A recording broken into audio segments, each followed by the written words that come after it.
us and superb Oculoplastics in their own countries are gonna give us, so we can elevate our game. And on the second module, we're gonna have Dr. Jocelyn Cohen. She's gonna be doing a live workshop, which I don't think I've seen anyone doing yet. She's gonna use some patients, and well, she's gonna allow us to see how she treats her patients and give us some pearls. And well, the surprise here is that we have one of the best oculoplastic surgeons in the world that has agreed to moderate this this webinar, this workshop, who is Dr. Goldberg. I can't really introduce him in just a minute, but needless to say, he's renowned all over the world. He's one of the best. He's a champion of a series of procedures. He's written countless articles and books, and he's trained most of all a lot of fellows in North America and abroad. So he's taken his expertise and he's shared it all over the world. That's what kind of the spirit of Ophthalmo University is. And last of all, I just wanted to thank you and thank everyone who's watching, who's going to connect today and who's going to enjoy this workshop. And I want to thank you guys, because I know this started most of like a platform focused on anterior segment surgery. Thank you guys for giving us the space to share oculoplastics to everyone, to a general ophthalmologist and everyone who wants to connect. And I know you guys have had excellent speakers from all over the world. Dr. Ike Ahmed, today you guys had Dan Reinstein, and we're pleased to bring you one of the best oculoplastic surgeons in the world, who's gonna delight us with his comments and his moderation. I think I see him connected. Good afternoon, Dr. Goldberg. Hi. You can unmute yourself to speak.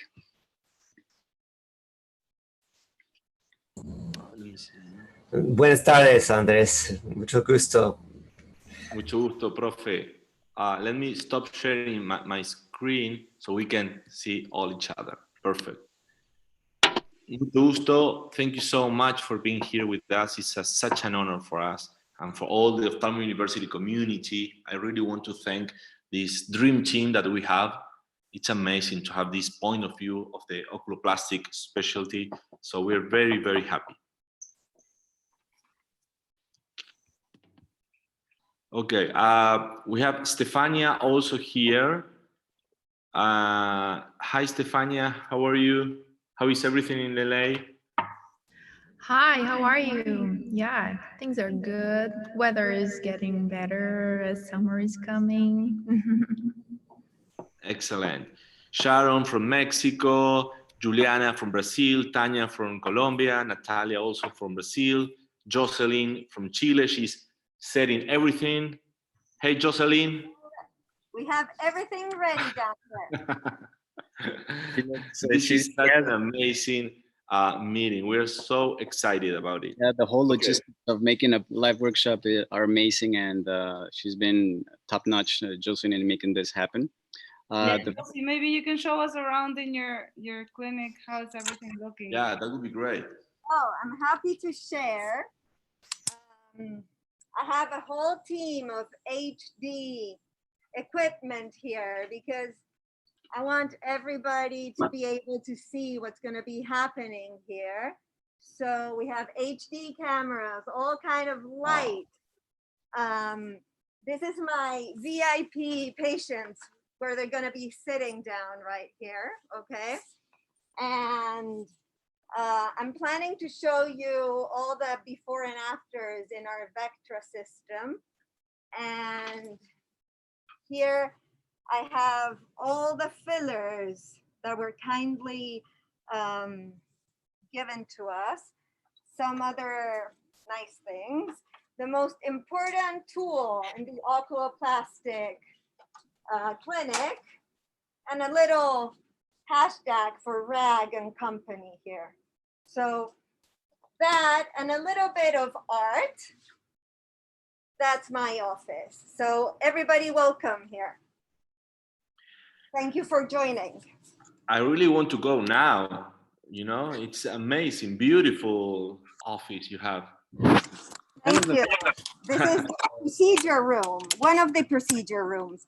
The nice thing of having a cosmetic office, a little bit of what Rag has, is that patients come in and you can immediately proceed to evaluate the patient and do the treatments they need. So this way you can have a very a fast flow and conversation with patients. So inside the office, I have 3 procedure rooms.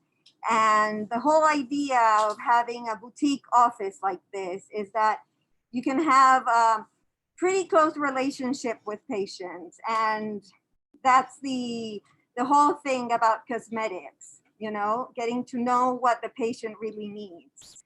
So all the patients we're going to be seeing have already been evaluated. We already had that conversation. And I hope you guys all get to know them a little bit better. So please, let's start. Excellent. Yeah, the This theme will be a is very glamorous session. exactly. Congratulations again. Dream team. The key word is glamorous because yeah, absolutely. was live at the red carpet because we have, like I told you, 5 queens of Oculoplastics, and you see they're looking fabulous, and they're going to share with us some tips on how to you know, to our consultations to improve our quality. And I think if we want to, we can get started with the first module, which is going to consist of some very dynamic key points presentations that are going to take us through the basics, like photography and anatomy, and then to a little bit more advanced applications of Botox and Dysport and toxins and fillers. Okay. It's perfect. Perfect. Let's show So, time, guys. So yeah, so we can start in an English schedule, like you always say. exactly.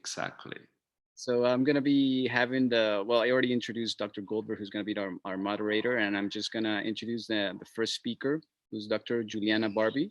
She's going to talk about the chic secret tool is photography, and she's going to show us with how with a few key points and very acquirable basic tweaking, you can have a photo studio in your office, and you can, like I said, elevate your game and have a much more glamorous appreciation of the photographs taken with the patients. Juliana, you can unmute yourself and you can start whenever you want to.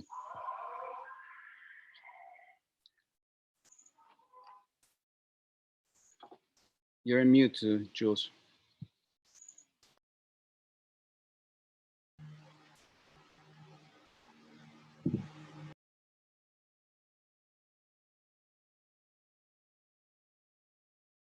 Lisa, ¿tú puedes sacarla del mute? Ahí está. Okay, can you see the screen here? Yes, Juliana, perfect. Okay, so hi everybody. Thank you for the invitation for being here. It's an honor to be part of this webinar. Thank you to Dr. Alberto Abdala for the invitation. Thank you for all of my colleagues to share your knowledge here. And thank you to Dr. Goldberg for being part of this webinar, okay? So I'm going to talk about some tips on photograph. But first of all, I'd like to say that photograph is very, very useful in our routine. It is not it's not just important for medical records, legal issues, but also as an elegant way to present your work. So remember that photograph is like a showcase of our work. If the photos are reliable and well done, it can tell so much about yourself and the way you are as a doctor, the way you are in your office, relationship with your patient, careful with your surgery. So remember that, be careful and do a good photo documentation, okay? Because it reflects the way you are as a doctor. So first of all, I'd like to give you tip number 1. So I'd like you to take a very good look at these 2 photographs. This is the same patient, but why do they look so different? So I want to tell you the secret. So I'm going to show you here. Well, every time doctors want to take a photograph of a full face angle or periorbital region.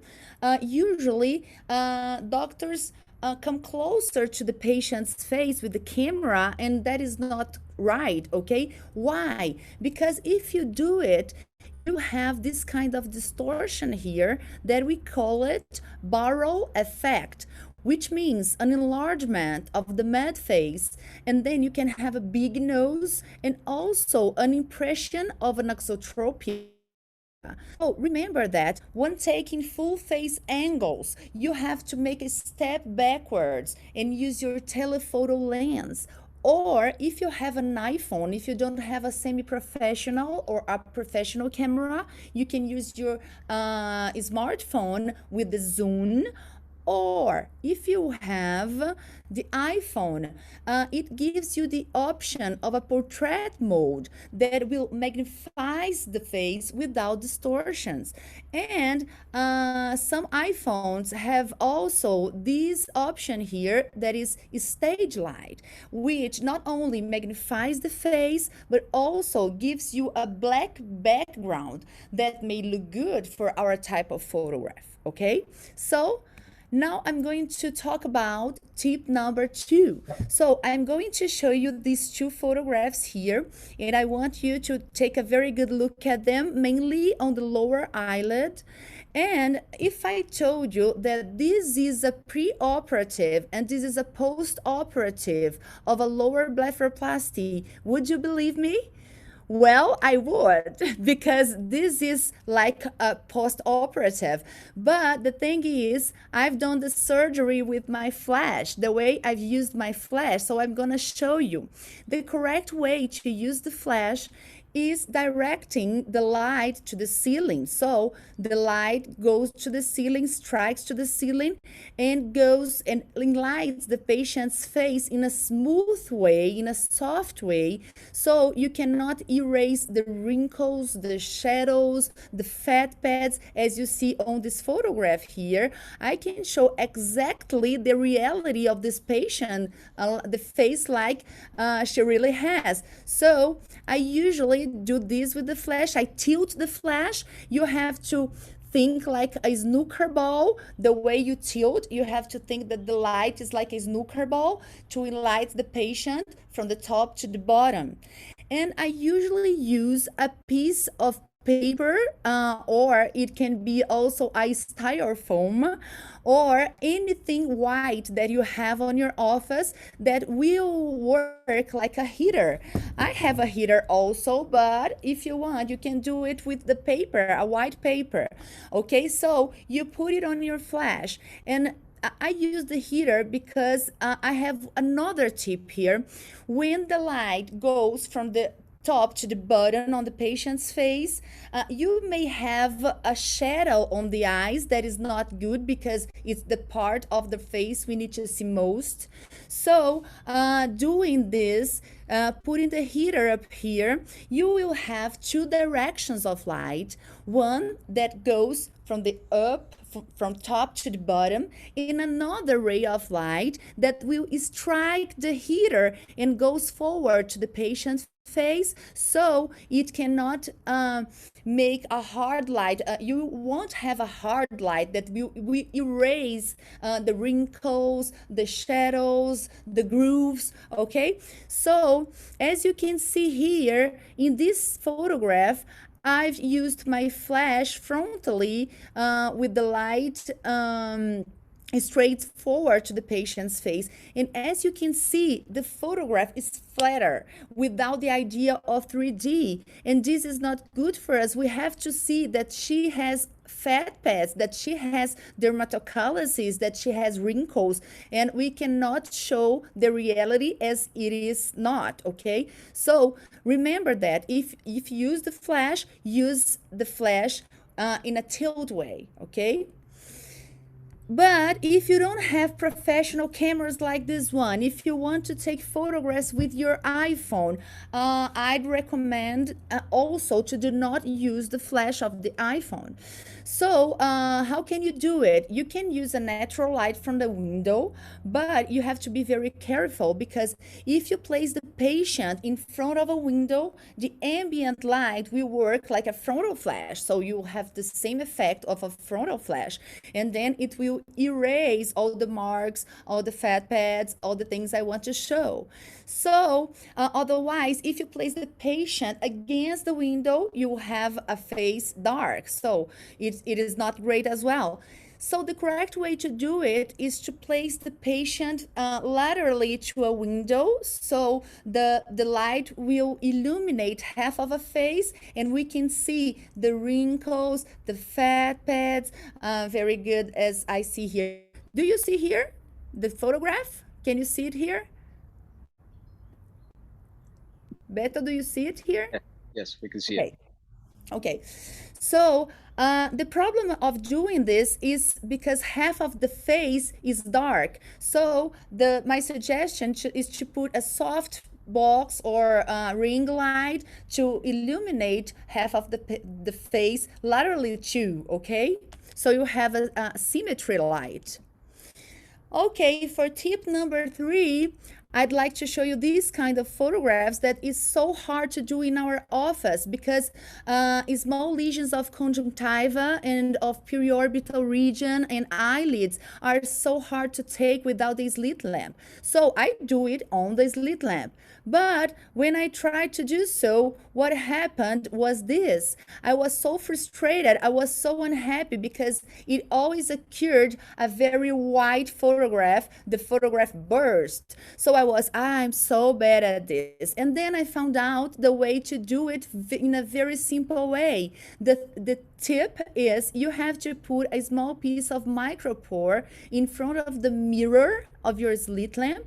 So this micropore will work as a light diffuser, and then you can see the lesions perfectly on your smartphone here, okay? Because what happens is that when you don't use the micropore, the lights of the slit lamp is so hard, so strong, that when it strikes the eye face surface that is brilliant and white, the photograph burst, okay? So I recommend you to do this. And also I love this kind of adapters that is universal. This is by Carson. It's very light, easy to handle, and it gives me the opportunity to have my hands free for focusing on this slit lamp, okay?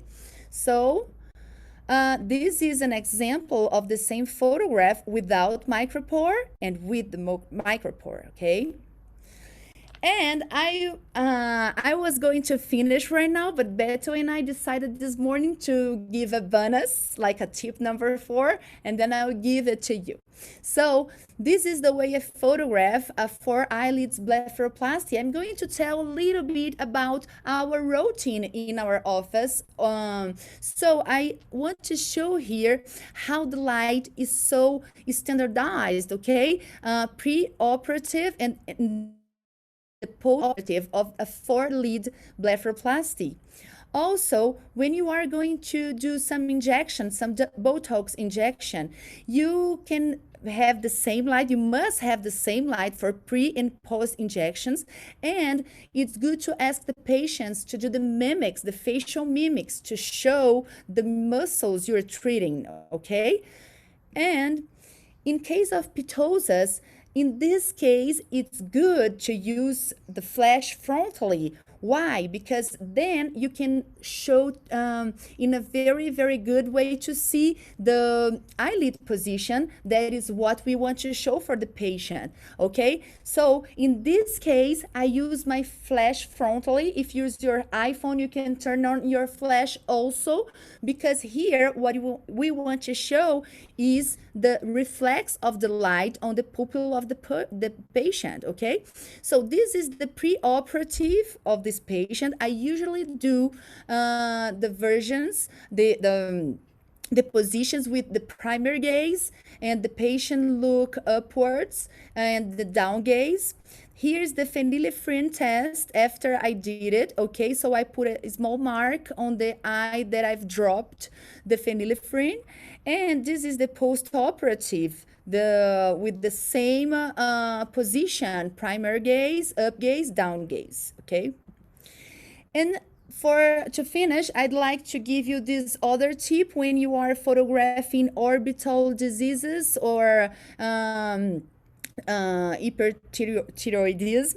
You must what you must do is primary gaze, and you must do the ocular versions too. And this is an app that is called 9Gaze app that can do it for you. You can organize the photos better because the app lets you put the photos on a frame so it looks like this, and it's very good for those that may have too much patience with orbital pathologies.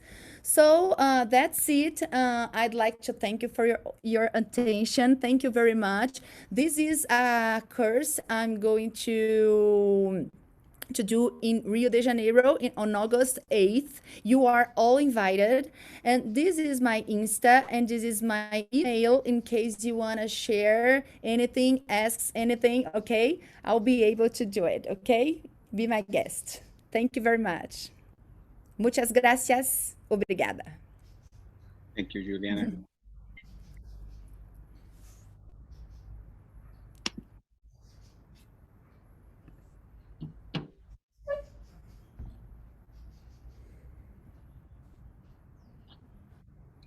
Okay, we can continue with the anatomy and facial aging with Dr. Sharon Ball. She's an plastics surgeon from Mexico City. She trained at the Institute of Conde Valenciana, and she's currently an associate professor there. She's going to give us a quick overview and a fun way of anatomy and facial aging so we can all be located adequately before our workshop. Okay, hi everybody. Thank you all for being here. I didn't know if I should give the lecture in Spanish or in English, but I think most of the people that are listening speak Spanish. So I decided to write the lecture in English so that you can follow up and then give the talk in Spanish. I hope that's okay. I know, Dr. Goldberg, you speak a little bit of Spanish. Sí, sí. So I'm going to talk slowly, I promise. I'll try. I'll do my best. Okay?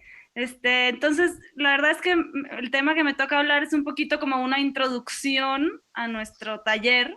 La idea es hablar un poco de anatomía y envejecimiento facial. Sé que todos los que estamos acá, o por lo menos la mayoría, somos oftalmólogos y conocemos un poquito, pero es como un recuerdo y una empapada de todo. Entonces, hablando del envejecimiento facial, es una imagen un poco divertida para empezar un poco la charla, la plática. La idea es, no sé si ustedes recuerdan, pero hubo una época en donde se creó una aplicación que te hacía viejito, que se llamaba FaceApp. Y eso nos demuestra que conocemos ya tanto sobre el envejecimiento facial, que existe una aplicación en donde pones una foto y te envejeces solito, ¿no? Esta soy yo. Prometo no dejarme el fleco, pero bueno, la verdad es que mi papá siempre me enseñó esta frase de García Márquez, que es mi favorita, que es del libro de Memoria de mis putas tristes, que dice que uno sabe que se empieza a volver viejo porque empieza a parecerse a su papá. Y la verdad es que me parezco mucho a mi mamá en esta foto. Entonces, pues es la verdad y es como deberíamos de empezar el tema. Entonces, ya adentrándonos un poco en el tema, el ciclo del envejecimiento involucra estas 4 características, que son la grasa, el músculo, el hueso y la piel. Y dependiendo de qué tanto envejezcamos a nivel de piel o a nivel de grasa o a nivel de músculo o de hueso, esas son las características que vamos a tener en la cara. Pero las 4 describen todo. Y estas 5 características creo que son las que mejor describen en realidad todo el envejecimiento facial, que es una flacidez a nivel de la piel, que se une a una atrofia muscular, a una atrofia de la piel y hasta una atrofia de todo el sistema tegumentario. Hay una pérdida del volumen de la grasa subcutánea. Hay cambios debidos a la gravedad, hay cambios gravitacionales que no ayudan mucho. Hay una debilidad muy importante a nivel del septum orbitario, lo que provoca un prolapso de la grasa, y hay una reabsorción ósea. Entonces, para resumirlo todo, voy a hablar como una característica de cada uno para hacerles la vida más fácil. Entonces, hablando un poco de piel, sabemos que el daño principal está dado por los rayos ultravioleta. Hay 3 tipos de rayos ultravioleta y el rayo ultravioleta tipo A o la UVA es el que más fotodaño causa a nivel de piel y es el que más favorece al envejecimiento. El tipo VB es como el que nos broncea, por decirlo así, es el que se queda solamente en la epidermis, y el tipo VC que casi no llega a la superficie. Entonces, estas dos fotos, especialmente esta seguramente todas la han visto, es una foto muy famosa de un chofer de camión, en donde podemos ver todo el daño causado por años y años de fotoenvejecimiento, que es la zona de la cara en donde estaba expuesto al sol versus la zona que no estaba expuesto al sol. Y estas dos son unas gemelas que vivían en lugares distintos, una con mucho fotodaño y la otra no, y cómo hasta la edad parece completamente distinta. Entonces, siempre hemos dicho, si quieres envejecer rápido, broncéate todos los días o asoléate todos los días. Está más que demostrado que el fotoenvejecimiento es de las principales causas de las arrugas a nivel de la cara. Entonces, recordando cuáles son los tipos de arrugas que vemos, hay muchas que están dadas por el fotoenvejecimiento, pero algunas también por expresiones faciales y algunas por hábitos. Las famosas líneas que vemos a nivel de los labios, que son las líneas de los fumadores, por decir algunas. Ahora, cuando hablamos de grasa, existen dos cosas. Existe la reabsorción grasa y la expansión grasa. Cuando hablamos, por ejemplo, a nivel frontal, hay una reabsorción importante, hay una pérdida de grasa a nivel de la zona frontal, lo que hace que se acentúen más las arrugas. En cambio, a nivel orbitario hay una expansión de la grasa orbitaria, y a nivel malar hay un descenso y una disminución de los pads malares, de los fat pads malares, que favorece mucho al descenso de toda la hemicara inferior. Cuando hablamos de músculo, hay una atrofia importante de toda la zona facial, de toda la zona muscular, pero el SMAS quizás es la zona más fundamental. El SMAS es el sistema músculo-aponeurótico superficial, que es el que vemos en esta zona de por acá, y el SMAS el descenso del SMAS es el que permite todo el descenso de toda la hemicara inferior. Entonces, en realidad juega un papel sumamente importante. Y cuando hablamos de hueso, en realidad lo que tenemos en el hueso es una reabsorción ósea muy característica en dos partes principalmente. A nivel malar, que es esta zona que vemos acá, las zonas que vemos con las flechas azules grandes, que es esta zona de acá, y a nivel orbitario en el sector superomedial y en el sector inferolateral. Entonces, si lo vemos aquí, esta es una foto, lo podemos ver aquí sobre mi cara, aprovechando, en donde vemos una reabsorción ósea principalmente en la zona superomedial de la órbita e inferolateral, y especialmente aquí en el sector malar. Eso en realidad resume a grandes rasgos todas las características del fotoenvejecimiento. Y ahorita, aprovechando que vamos a hablar un poco de rellenos y un poco de toxina botulínica, les voy a dar una microempapada de anatomía. En realidad, solo lo importante que tenemos que recordar, porque es algo que ya conocemos, para estar bien pendientes a la hora de la aplicación. Hablando de toxina, lo que tenemos que saber más son los músculos que están en la hemicara superior, que es toda esta zona de acá. Y los importantes en realidad son estos 5 que tengo aquí señalados, que son el corrugador, el procerus, que son todos los encargados de la entreceja, de la zona que está en la entreceja, el frontal, que es una zona que tratamos muy comúnmente cuando tratamos toxina botulínica, y el depresor subciliar y el orbicular de los ojos, que son los que, digamos, más tratamos cuando nos encargamos de toda la hemicara superior, que es lo que en este momento creo que yo sí iba a tratar más con la toxina botulínica. Y es importante recordar, y encontré esta aplicación en Instagram, este filtro en Instagram para que recuerden, que las líneas de expresión facial van en contra de los músculos. Si los músculos son verticales, las líneas de expresión facial van a ser horizontales. Este filtro lo pueden bajar en Instagram, está increíble, la verdad, nos divertimos mucho, pero aquí lo pueden ver como el orbicular es redondo y las líneas de expresión son diagonales, el frontal es vertical, las líneas de expresión son horizontales, y bueno, el procerus y el corrugador no están tan bien definidos, pero las líneas de expresión van a ser también diagonales. Y hablando rapidísimo sobre anatomía, en realidad lo más importante que debemos de saber es la zona en la glabelar, en donde hay que tener muchísimo cuidado, que es el red zone que conocemos en cuanto hablamos de fillers, que son estos 3 paquetes vasculares, que es el paquete dorsal nasal, que está en la zona dorsal de la nariz, el supratrochlear y el supraorbitario. El supratrochlear y el supraorbitario y el dorsal nasal, acuérdense que vienen de la arteria oftálmica, entonces y descienden obviamente también en la arteria oftálmica, cualquier afección, cualquier problema que llegamos a tener en esta zona, la vasculatura llega directo a la arteria oftálmica, entonces podemos tener, esos son los casos como de ceguera o de problemas que hay a nivel ocular en el momento de inyectar fillers. Entonces, no es el fin del mundo inyectar en esta zona, pero hay que tener mucho cuidado y mucho conocimiento de la anatomía para no meternos en problemas. Y bueno, esta es una imagen más o menos para que lo visualicen en la cara. Y creo que es todo. Espero que haya quedado claro la pequeña empapadita. Igual ahorita Tania y Natalia van a hablar un poco más específicamente de los temas. Ellos van a hablar un poco de rellenos y de toxina. Y creo que les dejo el micrófono a ellas. Thanks a lot, Sharon. I know talking about anatomy is always a little bit dense and it's not always easy to make it fun. Before we go into the more clinical aspects of the applications of these products that we use, I know Dr. Goldberg has researched extensively in the aging process and has helped shift the paradigm we had of aging in the last few years. And he's also obviously published extensively on the use of photography as a tool. Would you like to comment any on this presentations before we go into the more clinical aspects, sir? So, Sharon, I think, did a very good job. I have very little to add. I think an important concept is that volume loss is a critical part of aging. And although 20 years ago we removed tissue almost exclusively, we're now understanding that many patients are better rejuvenated by adding volume, surgery or fillers, all the different techniques we'll talk about.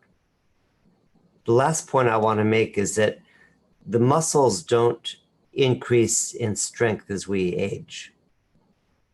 I hear at meetings people say orbicularis hypertrophy, as if the muscle gets stronger.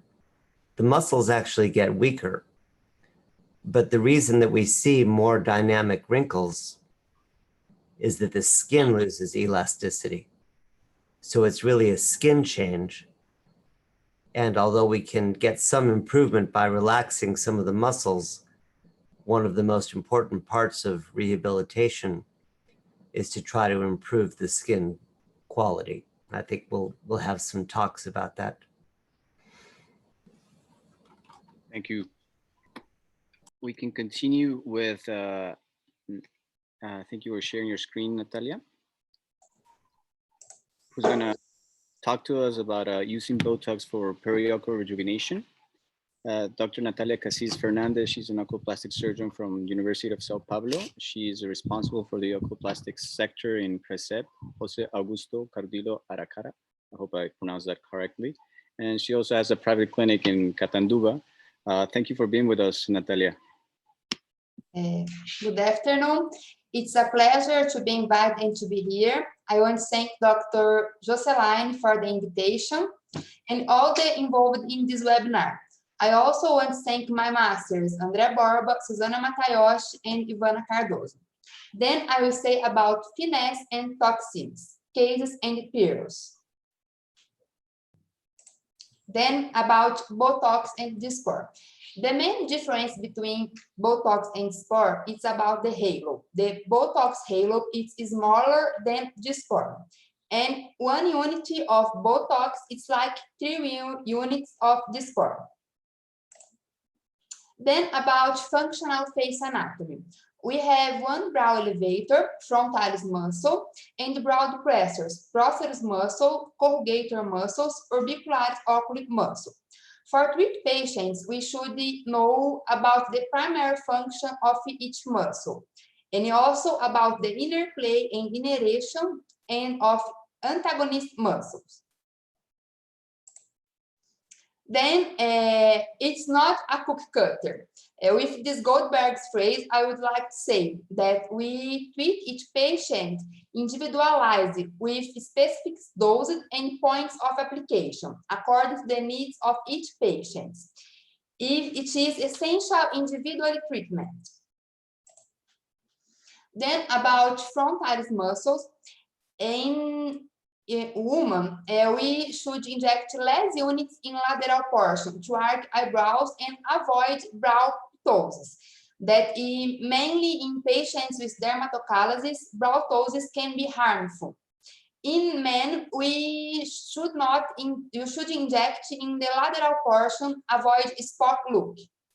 And in both, we should inject in the uppermost portion to avoid shower cap effect. Then this is 3 different cases of frontalis muscle. The first, we should do uppermost point to avoid the shower cap effect. In this, we can see a short forehead with few points. And the third, we can be asymmetrical point distribution. Now about eyebrow repositioning. I like these 2 points on the upper orbital rim in orbicular muscle. It is 1 unit in each point to arc the eyebrow. Now this patient has an important asymmetry, eyebrow asymmetry, and she came to my office so happy and grateful with this correction, this result. This is another case like the previous slide with the eyebrow asymmetry. Then ptosis as a complication. This is a classic ptosis after Botox. In this case, the Botox was done in lacrimal gland for tearing. Now, the truth about complication. This case is like the before, the previous slide, but it's bilateral. Then after Botox, and 8 weeks after it's normal. Then here I would like to say one phrase that Albert said. I like this phrase so much. It is that complications, no one is above them, but you can get rid of them. How you can do this? Doing detailed planning, delicate technique, customized treatments, and talking about explaining them to the patients. Now, Botox for middle toes improvement. I like so much this point. I do this in my husband, and it is 1 unit per point. We do superficial and in pretarsal orbicularis. We get good results just in milder toes. Then about orbicular muscle hypertrophy. I usually do 2 units per point, but in this point we should be aware with lower oblique muscle, which may induce a diplopia, and with patients with prominent bags can be worse. Here we can see 2 things. Here we can simulate brachial sutura. Can we see an increase of tarsal platform show just with Botox, and improvement of orbicular hypertrophy. Now about micro Botox. I love micro Botox. I read a luti to treat fine wrinkles. We inject in dermis, superficial muscular plane, and we do micropapulas. This is my dilution. The ideal patient recommended for micro doses is a patient with fine and fair skin.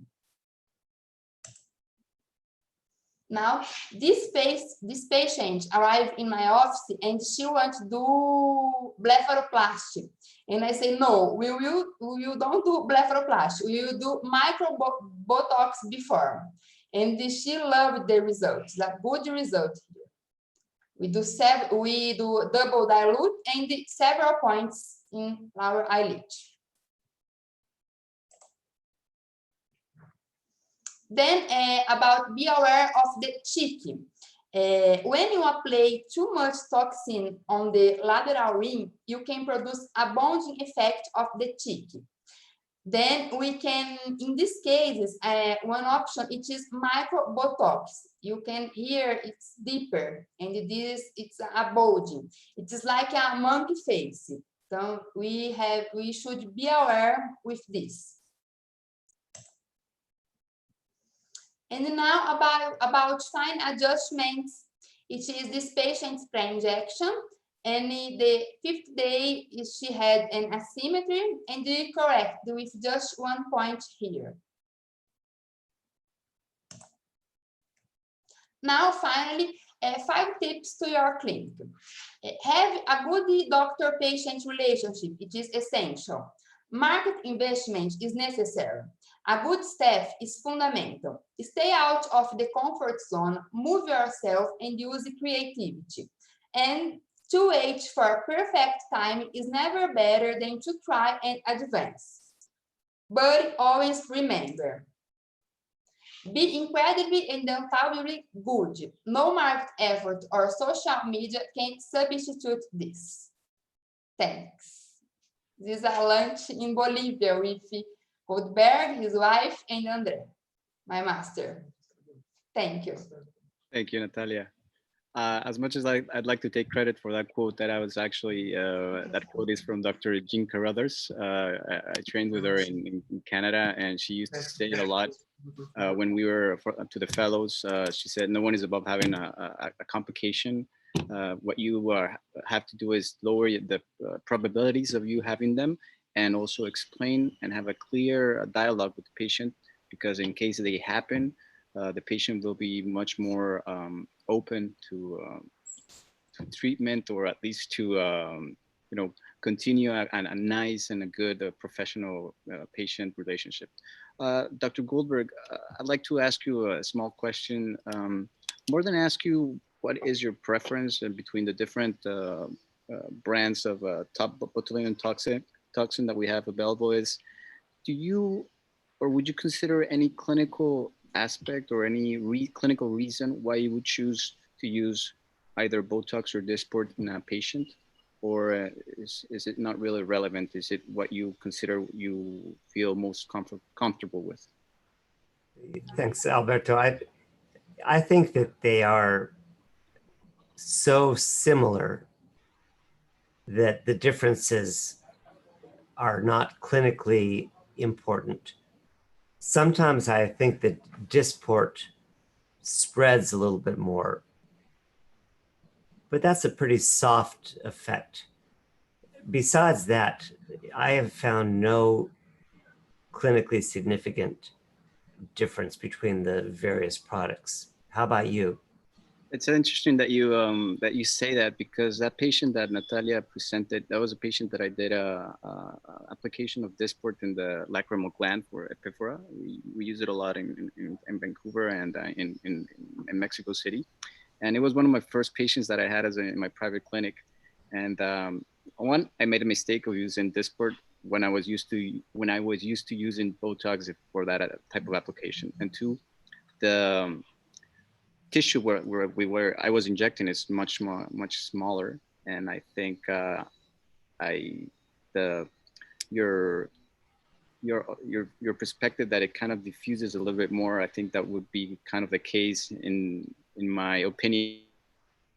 I don't like using Dysport for application in the lacrimal gland. I'd rather use Botox, and I usually now use much less units. I use around 2 to 2.5. Before it was 5, and that's why I felt that I had that double ptosis. But yeah, I had one case of double vision, and that was a temporal injection with Dysport. These are anecdotes, and they don't prove anything. Exactly. But I do think that there might be some evidence that the Dysport spreads, which can be useful in an area that you want to get more spread in. Although in those areas, what I do something that Henry Bayliss taught me, which is I use very dilute toxin. We didn't talk about the concentration. But in an area like the frontalis or the lateral orbicularis, where I want a very broad, smooth effect, I'll dilute to sometimes just even 1 unit per cc or 1 unit per 0.5 and wet the whole area. Oh, all right. And I find that gives a very smooth effect. So that's credited to Henry Bayless. Do you remember, Jocelyn, we did the watercolor together? Do you still like it? I like to do that very much. And I've actually been using Dysport for almost 1.5 years right now. And what I'm doing is actually, I'm diluting 500 units in 2.5 cc's. So I'm actually using a very concentrated amount. I find that to be very comfortable for patients, and also it diffuses a lot less. Now, I can be very accurate in the injection, and I hyperdilute it in areas where I want that watercolor effect. The nice thing about it is that I can observe very initial action in even, I would say, 48 hours, 2 or 3 days, initial activity. So I can get some initial activity like thiamine for some patients that have, you know, emergency toxin needs. So that makes a lot of patients happy. So less pain during injection, initiating effects before, and in some patients it actually lasts longer. So for a virgin patient, you have to be careful because some patients have more of an effect, like a freezing effect. So I usually start with a lower doses.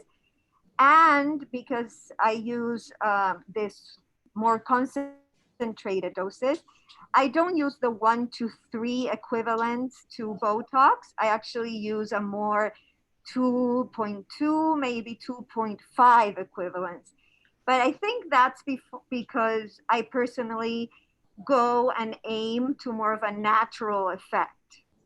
And so I think the using Botox versus thiamine versus Dysport is just, you have to get the feeling and treat them as a different toxin in a certain way. And patients that are sophisticated enough to appreciate that, they actually notice it in a certain kind of way. But I do use the very, very dilute watercolor. I very much like that effect. Totally agree. Okay, and for the last lecture, we're gonna have Dr. Tania Chaparro, our Colombian goddess, who's an oculoplastic surgeon from Foscal International Clinic. She trained under Dr. Alberto Diaz, who's one of the topmost oculoplastic surgeons in Colombia. And she's now an associate professor at the fellowship program at Foscal in Bucaramanga, Colombia. Tania, how are you?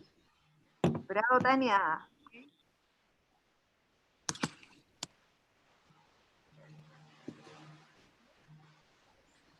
¿Me escuchan?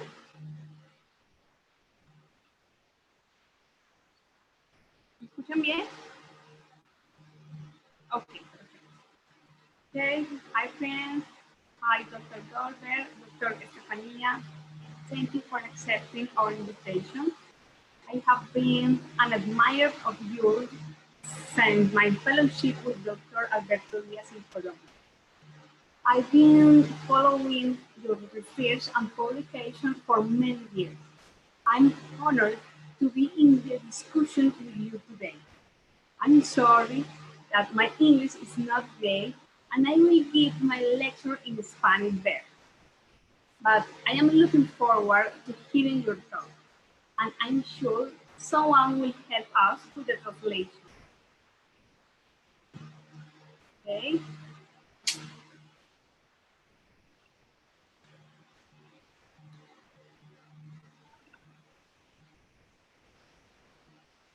Bueno, pues la vida definitivamente nos ha cambiado a todos. Y el concepto de bienestar cambia también aceleradamente, así como nos cambia el amor, ¿cierto? Y definitivamente cada vez las personas queremos vernos y sentirnos mucho mejor. Pero es muy importante porque ahora queremos ver y estar más de una forma más natural, ¿cierto? Queremos procedimientos naturales, queremos algo lo mínimamente invasivo.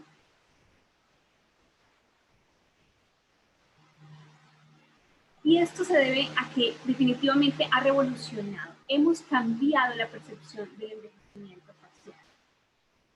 Y entonces, también nuestros abordajes con un paciente que se tomó el trabajo de buscarnos y nos eligió para hacer su tratamiento estético, también nosotros debemos cambiar nuestros objetivos cuando abordamos a este paciente. Pues ya no hablamos solamente de que es bonito, que es feo, sino hablamos de atributos emocionales. Cuando una persona, cuando los seres humanos buscamos un tratamiento cosmético, es porque indirectamente, conscientemente estamos buscando un feedback positivo. Es decir, queremos sustituir emociones negativas por emociones positivas. ¿Cómo estamos nosotros con la... Definitivamente, los fillers han crecido y seguirán creciendo cada año. Es el segundo procedimiento más realizado después de la toxina botulínica. Y esto es debido a que queremos vernos bien. Y el ácido hialurónico es el filler más popularmente utilizado. Sabemos que el ácido hialurónico está normalmente en nuestro cuerpo, tiene altas concentraciones en la piel, en el ojo, pero en su forma natural, este ácido hialurónico tiene una sobrevida muy corta. Entonces necesitamos hacerle procesos químicos y mayor tecnología para lograr unas moléculas más estables que nos lleven a productos con menor degradación y una mayor duración. Todo esto garantizando que haya una mejor integración con los tejidos. Bueno, y para nosotros esto es muy Tania, familiar. disculpa que te interrumpa. ¿Puedes, si quieres, apagar tu video y acercarte un poquito más al micrófono? Porque te escuchamos muy lejos. Vale. Y creo que Josie estás con el micrófono prendido, entonces por favor apágalo. Muchas disculpas. No, tranquilo. Que la gente quiere escuchar la charla de Tania. Okay. Bueno, y eso es muy familiar para nosotros, sabemos que existen ciertas propiedades y teniendo en cuenta esto podemos jugar con esas propiedades para tener unos productos muy variables según el área anatómica que queremos aplicar y según el objetivo estético que queremos hacer. Y entonces, hablar de técnica, de resultados, pues eso es muy subjetivo, ¿cierto? En general, en técnica yo uso básicamente tres cosas. Una son los bolos, que lo hago con aguja, generalmente en un plano supraperióstico, y lo hago cuando quiero poner un volumen único de producto y que ese volumen se mantenga en su sitio sin tener dispersión. Usamos también los trazados en retroinyección, que lo hacemos por medio de cánulas. Con esto, bueno, ¿qué nos permite hacer? Tener una entrega del producto mucho más uniforme, podemos abarcar un área mayor haciendo múltiples trazados. Eso nos permite llegar a un plano más superficial sin la preocupación de tener que estar pendiente de las irregularidades como los bolos cuando los aplicamos de forma superficial. Y otra técnica que realmente utilizo mucho en mi práctica diaria es el blanco. Y básicamente es una técnica muy superficial donde aplico con la aguja inclinada como a 10 grados sobre la piel y aplico gotas de forma muy superficial de tal manera, como vemos en el video, que se produzca un blanqueamiento de la piel. Esto es ideal para arrugas finas, como ya les voy a mostrar. Entonces ya como conocemos muy bien el proceso de envejecimiento, ya sabemos el papel que tiene la grasa y la deflación de la grasa y la resorción del hueso en el proceso de envejecimiento, pues tenemos que analizar nuestros pacientes pensando en eso, pensando en cómo mejorarlos, no solamente mejorar arrugas, no solamente mejorar líneas, sino también queremos mejorarles estructura, contorno y finalmente haremos un refinamiento. Entonces, empecemos con algunas pacientes que, como la mayoría de pacientes que llegan buscando un tratamiento cosmético, están muy temerosas, quieren unos resultados naturales, le temen a las hipercorrecciones, le temen a los excesos. Y en este caso, quiero por favor observar y destacar, me fijé obviamente que tiene unas bolsas, le propuse una blefaroplastia inicialmente, no es interesada en nada quirúrgico, tiene una visualización del reborde orbitario del surco, tanto medial como lateral. Veamos que ya tiene un poco de edema malar, y entonces me concentré en lo que más me molestaba a ella, que eran sus ojeras, realmente por las bolsas grasas, sus áreas de pérdida de volumen invidente y el yaw que la tenía atormentada. Entonces, evaluando a la paciente en su perfil, tenemos un resultado de una paciente más agradable, no tenemos exceso, es un resultado muy natural, vemos que la transición entre el párpado y la mejilla está mucho más suave, mejoramos esos surcos, esos escalones, mejoramos la estructura y el sostén del tercio medio y abarcamos también con inyectables, con ácido hialurónico, el tercio inferior para mejorar el contorno y minimizar el yaw. Y vemos, son pacientes que no tienen tanto cambio, pero ellos quieren eso, quieren algo muy natural. Y quiero destacar una cosa acá, por favor, y es que no se olviden, precaución con este edema malar, porque si pinchamos ahí con ácido hialurónico, vamos a empeorar este edema porque el ácido hialurónico actúa atrayendo. Este siguiente paciente, obviamente es un caso de envejecimiento para un tratamiento quirúrgico, tanto en blefaroplastia como en la parte facial. Disculpa que te interrumpa de nuevo. Tu charla está buenísima y todo el mundo quiere escucharte un poquito mejor. ¿Será que puedes desconectar tus AirPods y nada más acercarte a la compu? Se escucha como un eco, como si estuvieras en la playa. Ok, ya quisiera. Sí, yo creo que nada más desconectas los AirPods y Sí. hablas directamente a la computadora. Perfecto. Qué pena. Okay. Bueno, en este caso, segundo caso, es un caso, como ya les explicaba, evidentemente quirúrgico. El paciente no acepta blefaroplastia y me dice, no, quiero algo que hoy salga diferente. Eso es mi regalo del Día de la Madre. Y entonces, en esta paciente, ¿qué nos centramos? Nos centramos en su edema malar importante, sus importantes áreas de pérdida de volumen en el tercio medio y en una deflación muy marcada en el tercio inferior con una redistribución de su grasa. Hacemos inyectables básicamente en tercio medio, un poco en el trough, pero mi enfoque va a ser en el tercio medio. Vemos que hay una paciente con un contorno mejor, con una ganancia importante de sus tejidos blandos y, aunque no es un muy buen resultado definitivamente en los párpados, obviamente hay unas bolsas que son ya para cirugía. Si vemos en el lado derecho se disminuyó la longitud vertical de ese párpado, se disminuyó ese escalón y pudimos camuflar parcialmente el edema malar.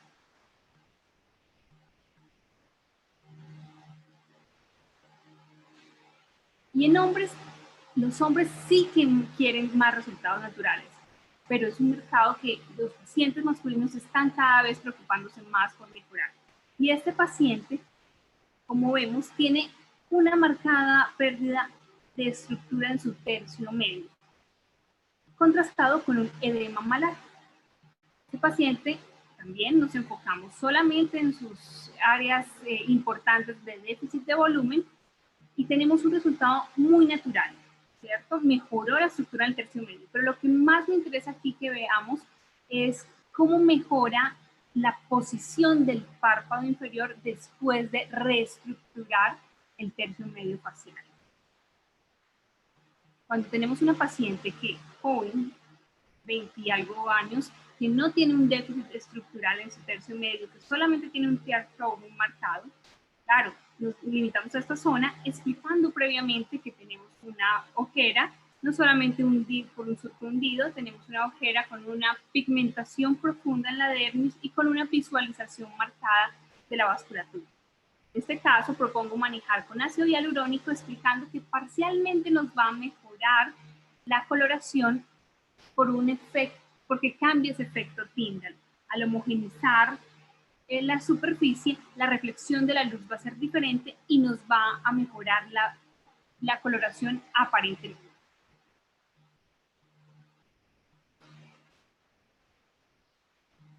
Y finalmente, para las ojeras, por favor, quisiera recordarles a los que ya hacen ojeras, no se limiten solamente al tear troughs. Observen el surco orbitomalar. Si rellenamos eso en los casos necesarios, nos va a potencializar nuestros resultados. El ácido hialurónico también nos sirve para corregir pequeñas asimetrías de la atrofia grasa en los párpados superiores. Pueden ser que sean déficit de grasa naturales o post-blefaroplastia. Pero es una paciente que va a mejorar su simetría y se va a sentir mucho mejor con un pequeño procedimiento de consultorio. Y el blanching me encanta. Definitivamente es el procedimiento, es el filler que quizás más uso porque lo combino con casi todas las toxinas botulínicas que aplico en mayores de 50 años o pues que lo necesitan. Podemos mejorar las líneas labelares, las líneas frontales y las famosas patas de gallina. Muy importante es que esta es una técnica un poco más segura, porque recordemos que esta es una zona de peligro para la glabela, pero como vemos, resultados como este cambian la expresión de la paciente con una combinación solamente de toxina botulínica y un filler muy superficial.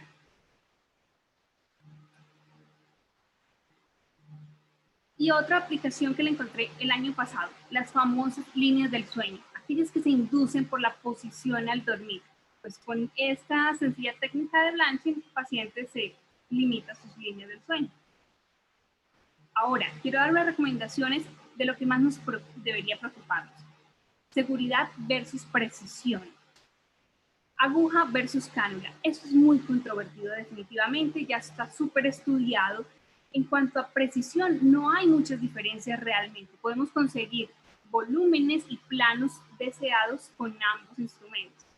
Pero sí está comprobado con unos estudios muy fuertes que las cánulas tienen un menor riesgo de trauma y de embolización arterial, por tanto, las recomiendo para procedimientos más seguros.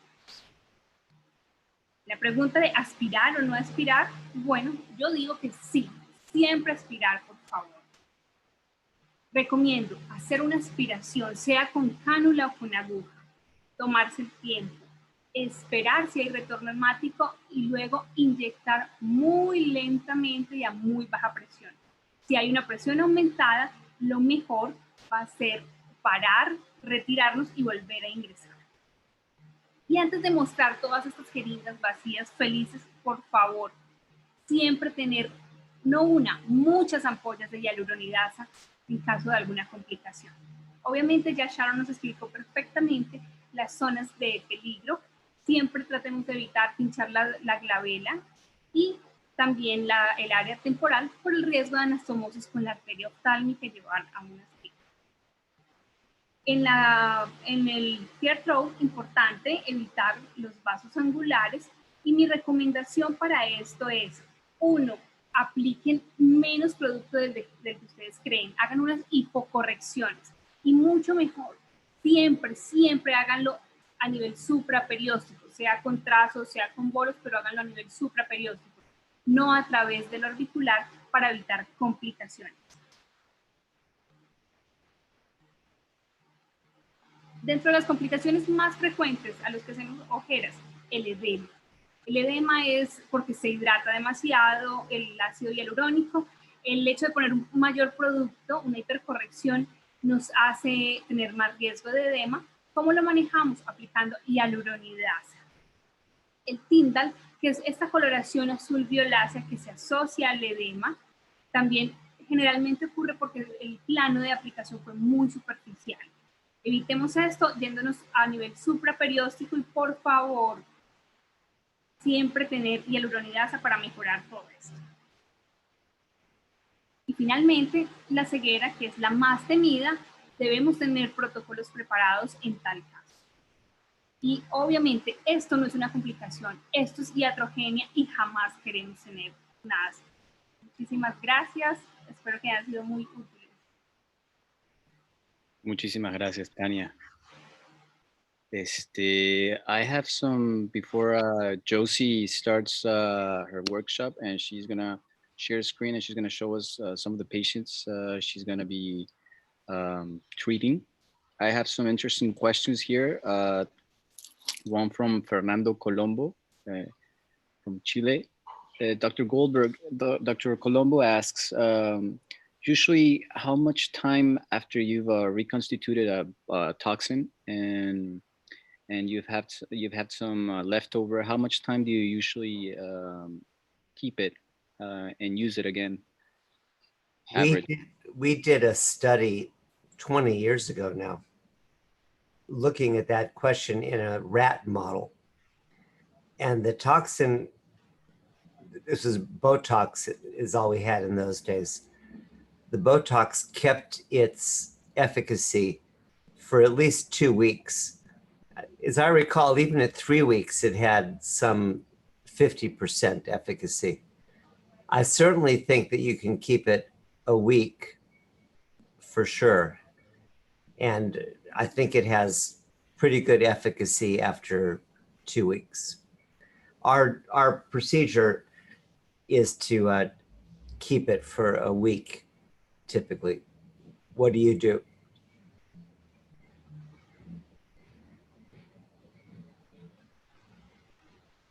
I'm in a strange position because in Colombia we have the social service usually doesn't cover anything that's considered cosmetic, but for functional problems such as tearing or blepharospasm, usually you can get a patient that comes with a vial of 300 or 500 units. So a lot of the times we either keep it for 2 weeks, 2-3 weeks, or probably the nurses are going to ask me to do some touch-ups so it doesn't go to waste.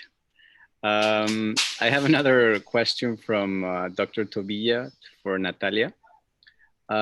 She congratulates you on your chat, and she wants to know, he's very cautious about lower eyelid injections when he uses micro Botox, and he's asking if you've ever had any lower lid retraction problems, such as after micro Botox in lower lid. You have to unmute. You're muted. No. No, I never had retraction. I always I dilute so much. Then I do little points and I never had these problems. But I think that is because I dilute so much. Do you have any experience with that, Dr. Goldberg, with lower lid retractions in micro Botox? I agree with Natalia. When I started doing it, I was worried about getting a paralytic ectropion, but I've never actually seen one. And I think there's 2 reasons. First of all, for most patients, the tarsal sling alone is enough to keep the eyelid reasonably against the cornea.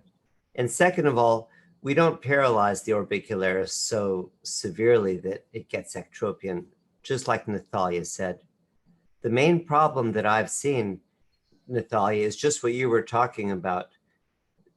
When the orbicularis gets weak, it's not that it lets the eyelid fall away, but it lets the cheek come down a little bit so they can get, if they have a tendency towards a festoon, that gets worse.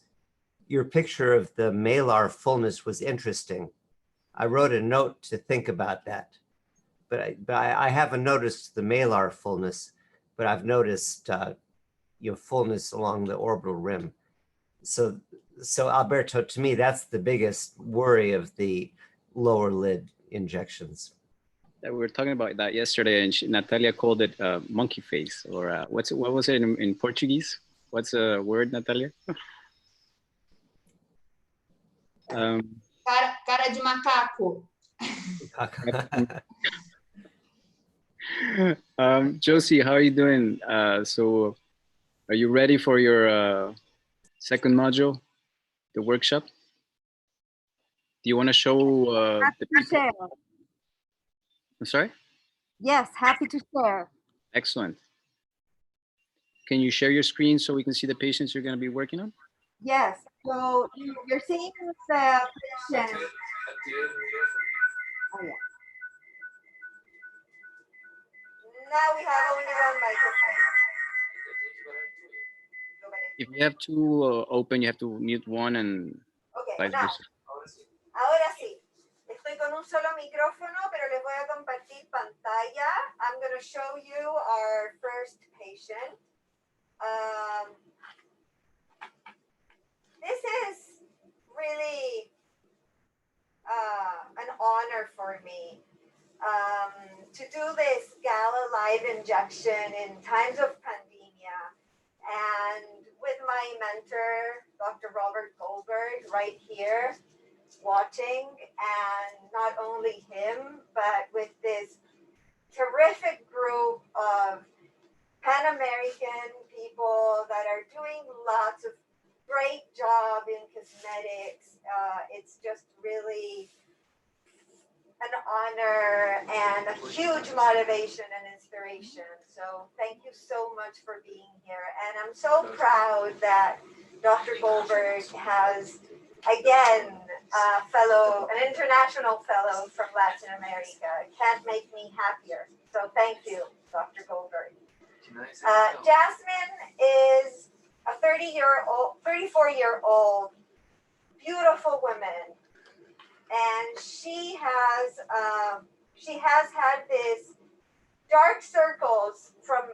She tells me it's been forever, and you can see her here in the pictures, and you can also see her in the camera down here. I'm gonna put her face mask a little lower. She still has a little shining from the numbing cream. And I want you to be able to compare what the Vectra 3D camera can show you. It's not ideal for the contour of the eyelids, but it does give you very nice idea of the contour and the volume of the face, especially when you want to compare the before and after. But about the color of the skin and about the reflex of the light, I still always use both cameras, okay? And this is a pretty good skin with a pigmentation issue. I would very much appreciate your comments about this, Dr. Goldberg, because there is not a lot of fat prolapse here. There's a good elasticity in skin quality, but there is, I would say, a tear trough and a hollow that I think can be nicely addressed in order to change the reflection of the light and improve, right, the appearance of the dark circles. And I'm a believer that the hyaluronic acid is going to also help in the quality of the skin right there. Yes. So do you want to comment about that? You know, you remember, Jocelyn, because we did this together. And what I try to explain to patients is that the dark circle has a certain component from shadowing from the fat pad and a certain component from actual pigment in the skin. And I explained to them that I think I can improve the shadowing, but that the filler won't improve the skin color. I don't think it makes the skin color worse. Some people have accused it of that, but I don't think it will improve. But a patient like this has enough of a shadowing that I agree with you. I would start with filler to at least get a partial improvement. And maybe somebody, there's my fellow Liza says there's 250 people in the audience. Maybe one of those people has a good treatment for these dark circles, but I've been chasing them for 30 years and I haven't figured it out yet.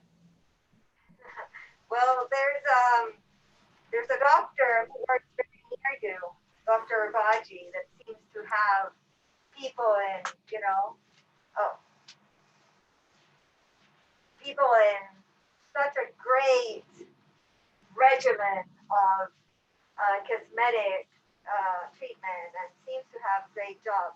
There's also some products down here that we can get a hang of, Teosal, that does have some impact in that because it has ingredients that do work.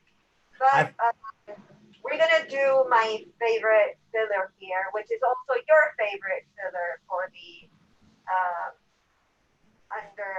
for the tear trough and under the eye sulcus. So I'm going to do some Restylane. And in the meanwhile, Natalia can comment about, and Julie can comment about the dynamics here. I'm going to prepare the patients. So here you can have the dynamic pictures. And after the filler, we'll do some Dysport. So please, go ahead and talk about that.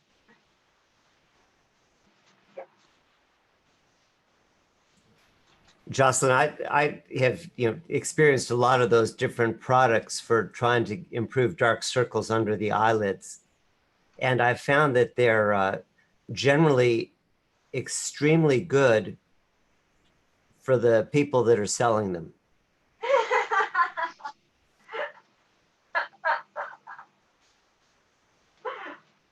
That's a great comment. Bueno, inyectamos entonces. Adelante. Ahorita en un ratito podemos darle la palabra a algunas personas porque tenemos un panel de... Sí, por favor. We have plus we have the experts, you guys, plus we have various experts that are watching, and those 250 people, just as Dr. Goldberg said. Maybe if anyone can write in the chat if they want to have a comment or anything like that, we'll be happy to hear you out.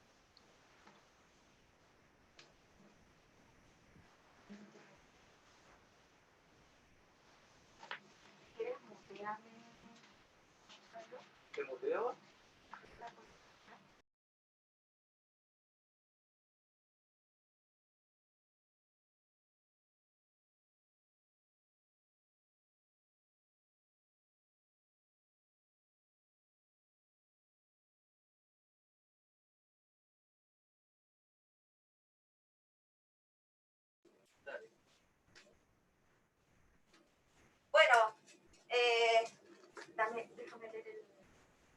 leer la cámara. Estoy viendo a todo el mundo menos a mí. Ah, ahí me veo un poco. So, ¿me escuchan? So, aquí está Jasmine, and I always open the box of filler in front of the patient so that she knows what I'm going to be using. Jasmine es el ácido hialurónico del que habíamos conversado. Y this is a Restylane with lidocaine. Así que los primeros pinchazos te van a molestar y después de eso ya no vas a sentir nada. Una vez en un taller le pregunté esto mismo al doctor Goldberg y le dije, ¿por qué lado partes inyectando tú? What did you say, Dr. Goldberg? I don't say anything. I let Danica do all the talking. She's here, Jossie. She says hello. Hey, Jossie. Hola. This is the best thing happening. I'm injecting with you in the room. So I personally always start with whatever side I think it's going to be the most difficult. She does have some asymmetry. Can you guys see it?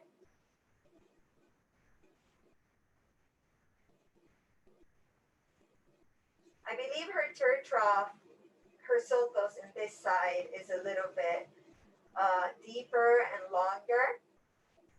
So I'm going to inject with a cannula, and I'm going to do it starting with the left side. Okay.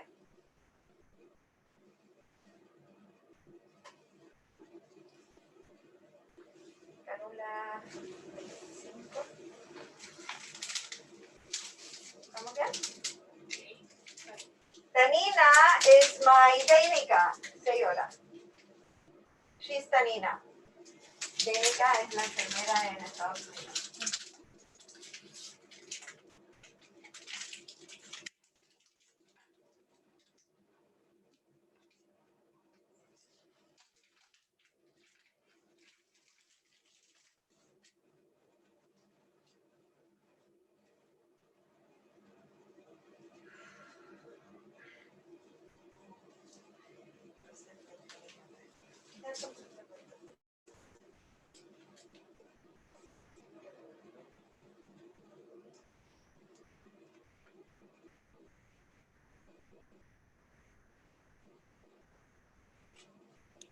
You have many fellows present, Dr. Goldberg. Next to you, injecting, and in the audience, Dr. Juan Delgado saying hi. A lot of people are saying hi. Dr. Tobias says hi also. We are here just behind the scenes.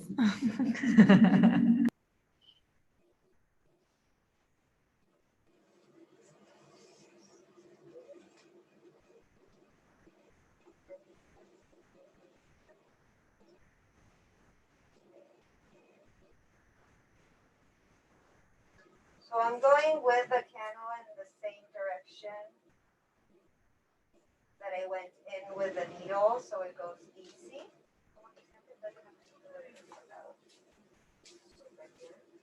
And I'm going to go right into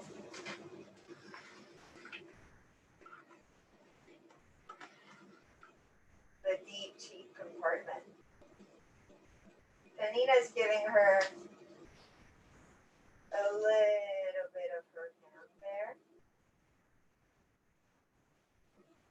Y Jasmine is feeling quite fine.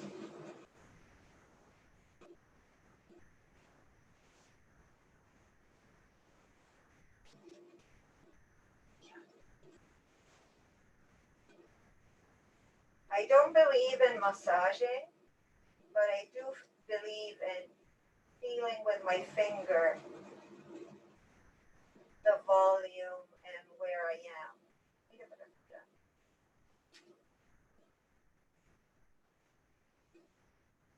It's my ultrasound.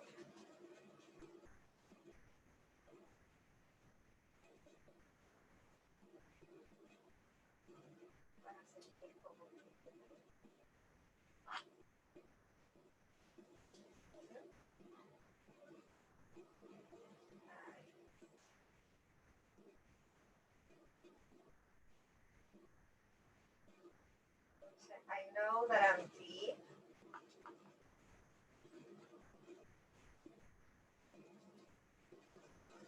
And that's exactly where I want to be.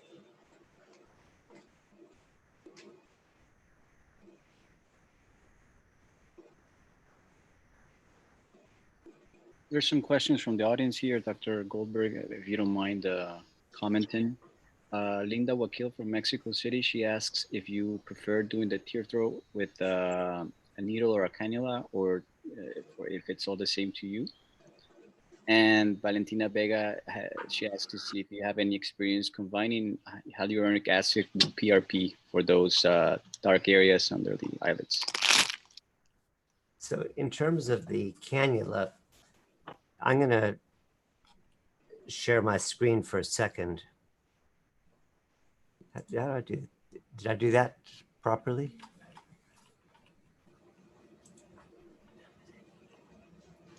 So you just close your screen. Right. And then, yeah, the paper. Yeah. No, that's not the one I was looking for, though. Yeah.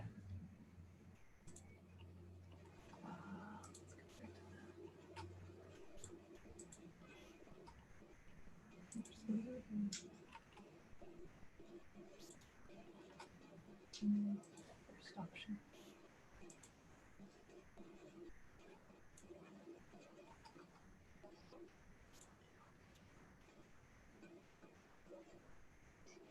Here it is. So can you see that one? We did a study looking at the force required to perforate the arteries with blunt tip microcannulas. And what we found was that everything smaller than a 25 gauge needle went through not that much differently than a needle. So I don't think that cannulas necessarily prevent vascular occlusion by getting into an artery. However, I think they may cause less bruising around the eyelid, and that's a big deal for patients. But what I find, Alberto, is that I just don't have the control with the cannula. I like to get the filler in a very specific three-dimensional shape. And I'm just more comfortable using a 30 gauge needle to accomplish that. So I just haven't liked it, but I watched Jocelyn do it, and Kathy Wong was with us. Kathy loves the cannula. Maybe one of these days I should spend more time trying to like it, but I like the needle better. How about you? I think I was, I don't know if I was a little bit more scared into using the cannula, exactly for the same reasons with the bruising. What about Tania? Do you have any, ¿tienes alguna experiencia utilizando cánula versus aguja en esa zona donde está inyectando ellos? Bueno, mira, la verdad inicié aplicándolo siempre con aguja porque consideraba que era una aplicación más precisa. Posteriormente conocí las cánulas, pasé a las cánulas y siento que tengo más control, uno, menos riesgo de hematoma porque con un solo pinchazo puedo abarcar un área mucho mayor haciendo diferentes trazos. Dos, me siento un poco más segura al establecer el plano, porque sé dónde voy a estar.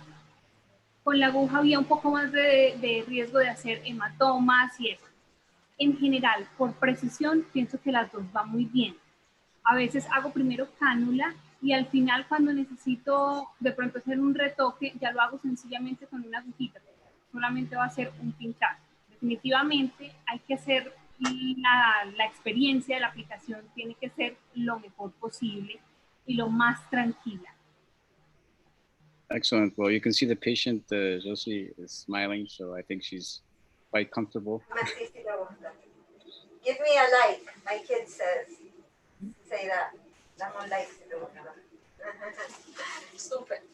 So, I think the number one trick to do under the eye hollows is underdo them. You can always do more fillers because, as Dr. Goldberg says, if the patient likes it today, they're going to love it in a week. And smile. Her face didn't change. And this is going to improve over in a week. That's Jocelyn. If you see, I'm a true believer in that it's normal to have a little bit of a tear trough. Oh, everybody has one. You know, little kids do. It's not normal to have a big bowl of no tear trough. What it's not, when it's not joven, is to have a hollow in the lateral side. So I usually pay more attention to the lateral hollow or to the nasal jugal hollow. But to actually improve the hollow laterally, it just improves the whole area, you see? So when you see her, it's just, right? Yeah, in la cámara. I want to show you how it affects the whole face. You see? Half, half. 34, Yes. 30. So, smile.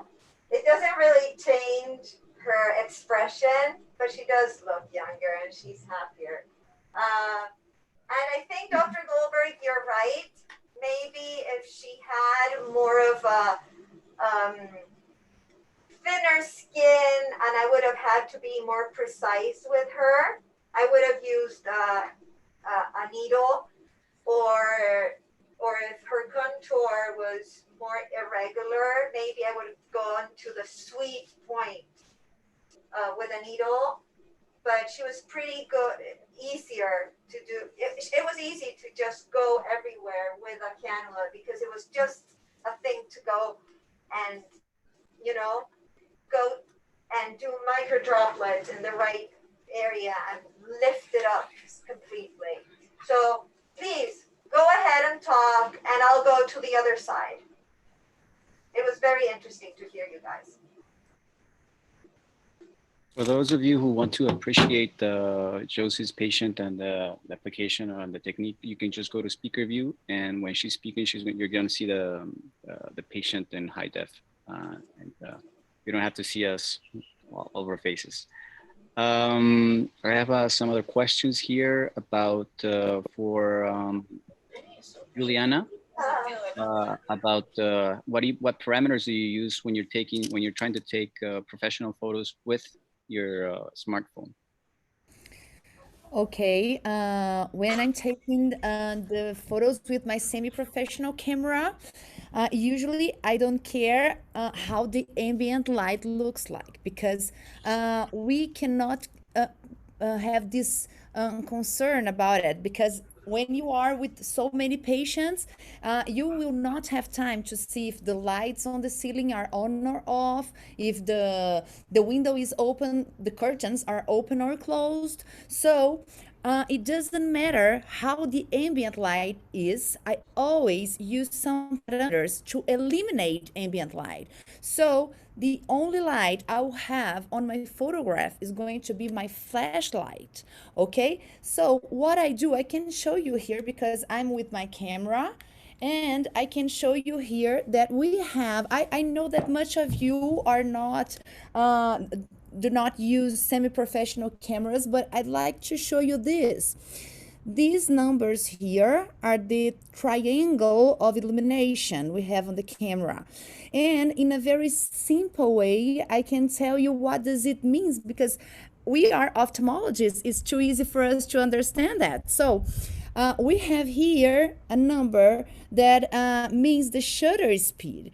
So the shutter speed is like the blinking of our eyes, okay? So if you blink too fast, less light will come in, and so does the camera. The camera has a curtain inside, and if it blinks too fast, I'm talking to ophthalmologists, okay? So if it blinks too fast, less light will come to my camera. So I put the shutter speed on 1/200th. That means a second divided into 200 parts. And then this other number here, represented by F letter, is the aperture. So in general, I put it on 8. That is an average aperture. And this is ISO. ISO is like our photoreceptors. And I forgot to tell you, the aperture is like our pupil. The more open the pupil is, more light will come in, okay? So I use an average number 8, okay? This is my cook recipe. You can write it down because it works. You're gonna see that it works, okay? And this is the third number here, is the ISO or ISO. ISO is like our photoreceptors. It represents the sensibility of the sensor to the light. So the last number I have here, the last light will sensitize my sensor. So I put it on 100. And what happens with these parameters here is that when I try to take a photograph with my flash turned off, you will have a result like this one I will show you. Okay, let me do it. A black photograph without any image. Why? Because my camera does not detect the ambient light. And when I turn my flash and do the same photo again, you're gonna see it here. Now I have an image. So the only light my camera is detecting is my flashlight. So it doesn't matter if your office has the lights on the ceiling on or off, the curtains open or closed. You will always standardize your photographs using these parameters with the same camera, the same lens, the same flash. Okay. Excellent. Josie, talk to us so we can see what you're doing in high def. So I'm trying to aim for symmetry. And I'm very happy to see that with very little filler, I was able to first reposition the middle, the deep cheek fat pocket. And now I went to the arcus marginalis and then to the tear trough. And what I try to do is going under the orbicularis and lift that up. And I can imagine myself doing surgery here, and I can feel gliding. And I'm sure Oculoplastics can actually feel it. You know, it's a cannula. And when you feel the cannula move, you know exactly where you are. And when it's moving, the important thing is you can see where it is, right? I hope the camera is able to show it. It's deep enough that I can palpate it. And Dr. Buxred, she always taught me, you know, you're not supposed to leave a big hot dog there. But when you're doing a cannula, just do the same droplets you're going to do, like if you had a needle. That's the trick with a cannula. Don't go for the hot dog. Remember, it's the same principle. And I think I'm happy there. I mean, even if there's a lot left, I am happy. She does have a vein there, and if I do a lot of filler, it will come up. So it's important to assess symmetry. Josie, they're asking what type of fillers are you using? What brands and everything? Maybe. So we're getting the help of Galderma here to do this workshop, and to do the periocular area, especially the hollows around the eyes. My filler of choice is actually straightforward, classic Restylane. I'm very conservative, and Dr. Goldberg has been using it, you know, for a long time, right? And we know how, and I think it's predictable. It gives you enough projection with a reasonable amount of volume. And the most important thing, it dissolves when you want it to be dissolved. And it doesn't give you those inflammatory reactions some other technologies are giving that I have tried. So especially in the periocular area. Our patient is happy. She is spontaneously smiling. That makes me very happy. So I think when you there's a lot of brands nowadays. And I think the most important thing is stick with what makes you comfortable. And, you know, this dissolves. in a predictable way. And that makes me a lot, that gives me security to actually use it around the eye and, you know, be creative with it. And that gets me inspired. What do you think, Dr. Goldberg?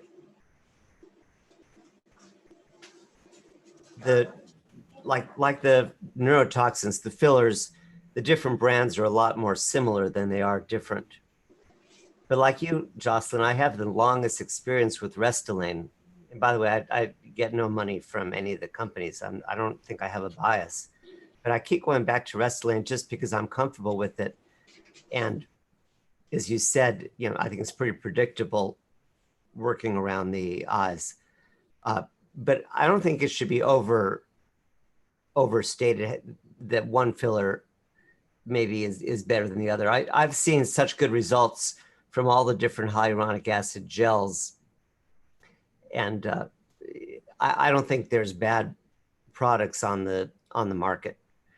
One of the things about the cannula, Natalia, if I understood your Spanish, and I'm getting better at that, you were saying that you think the cannula is more comfortable for the patient, but I would disagree.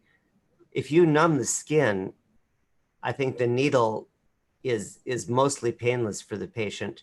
And in my experience, patients don't like the cannula. They don't like the noise that it makes when it comes across the face, and they can have more discomfort when that goes in and out on that long track.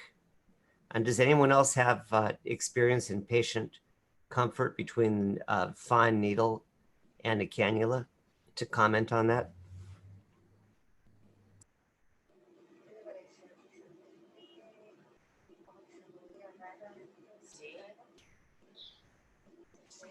Muy de acuerdo con respecto a lo de los productos.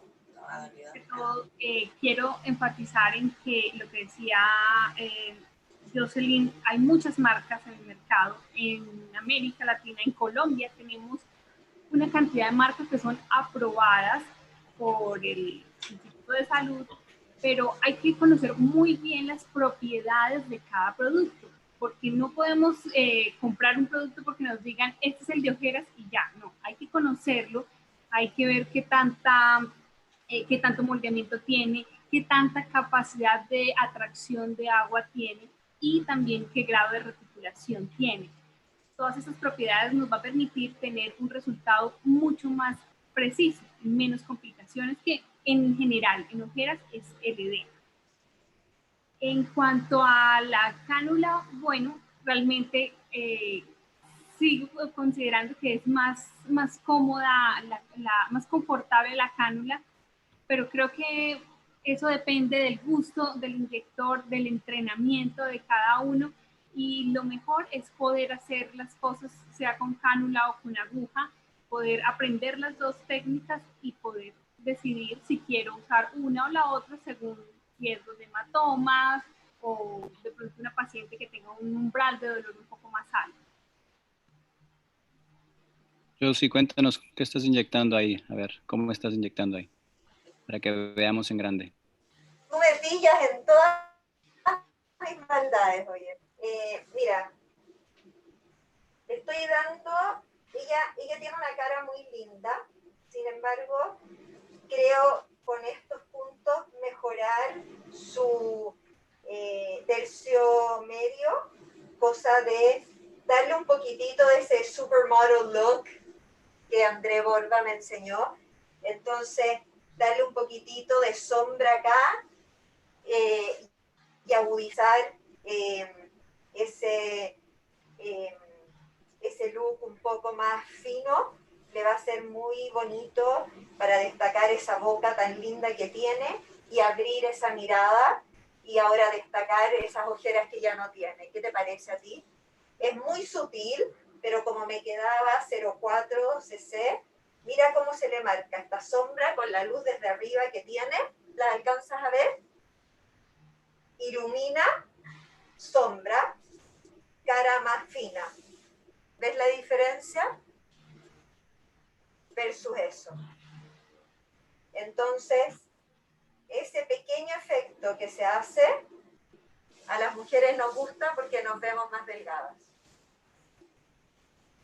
Hey, can I jump in? I think Juan Andres and Jorge Corona want to make some comments. Maybe we can help them join as panelists. And meanwhile, somebody's asking, and I think it's very interesting about now in COVID times, is somebody testing the patients that are getting small procedures? Because I know we're all testing patients for general anesthesias and surgical emergencies and doing like huge, I don't know, in my hospital, they're asking for CT scans for every patient that's getting general anesthesia. But for small procedures, I am not testing the patients. How are you doing there in UCLA, Dr. Goldberg? And is somebody testing for filler injections or Botox injections?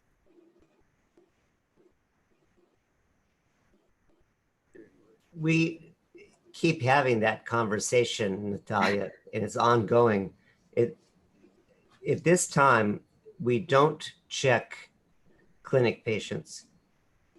We measure their temperature. And I don't think anyone's had a high temperature since we started a month ago. And we ask about symptoms and exposure. But otherwise, we're not testing. We wear a mask and the patient wears a mask. Although the question is, if you're going to do lower face injections, the patient has to take the mask off. But we try to keep a distance as much as possible. That's not necessarily a great answer with epidemiologic evidence behind it, but that's our current practice. And when I talk to colleagues, that in general is the current practice around the United States. Great. Andres, can you make Jorge Corona and Juan Delgado? Yeah, speakers. Yeah, let me see. I think they want to make a comment. Yes. Okay, Jorge, it's already in, and Dr. Delgado, you said, right? Juan Delgado? Juan Delgado, yeah. The most important comment should come in a little bit from the patient on how she felt during the whole procedure. Jorge, are you there? Yes, can you hear me? Yes, perfectly. We cannot see you, but we can hear you. Let's see, how can you see me? What do I need to do? You need to put the video on the bottom, on the left bottom of the Zoom. It's not giving me that option here. Let me see. Oh, don't worry. We can hear you perfectly. Yeah, I don't have the video option here, but can you guys hear me? Yeah, don't worry. Well, first, thank you for inviting me and allowing me to be a part of this discussion. Bob, great to see you and to hear you again after a while. Thank you for joining all our Latin American friends. Always great to see you, and always we keep learning from you all the time. I want to congratulate all the speakers. Every time you see a lecture that you think you've already know the basics, like for example, even on the anatomy, and then they come up with something new. So Sharon, I think that addition of having the muscles reflecting on your face, it just kept let us thinking about like when we see the face, that what's underneath, and then those pictures of making you look, how you will look in a few years. I mean, those are great additions. So we keep learning.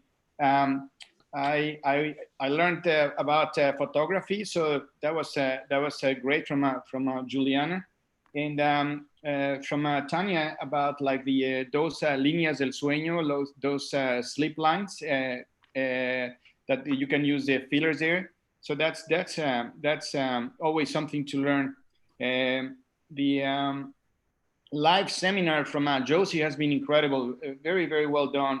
I have a question for Dr. Goldberg, for Bob. Of course, you publish extensively. It's hard just to keep up with everything you publish and all your expertise. I wanted to ask you about one of your recent papers that you published maybe in the last year or two. You have a paper about the tear trough. And could you comment more to the audience about like what is an aesthetically pleasing tear trough? Because sometimes I think we have to remind ourselves that we don't need to feel every single aspect of the tear trough or the face to make the face look like a balloon, you know, because we still have to maintain their youth, but we still have to age gracefully in the sense that we cannot look like babies anymore. So could you please comment more about like the comments that you had about having a slight medial tear trough?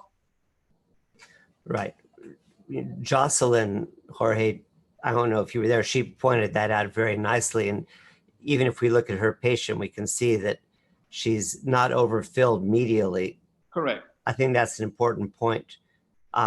First of all, it'll never work, but I was always hoping to get the word tear trough out of the vocabulary. That was coined by Robert Flowers, a very good plastic surgeon in Hawaii. And the problem with the idea of the tear trough is that that encompasses the medial part of the hollow, but the orbital rim hollow, it goes 360 degrees, right? And as Jocelyn said, I think the lateral part, Jocelyn, what do we call the lateral part? Jocelyn was there when That's the Charlie Brown. Jocelyn published that paper. The Charlie Brown hollow out here. All these are important.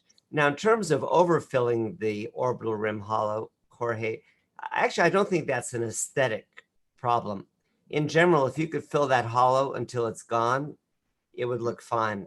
I don't think you need any orbital rim hollow to look natural.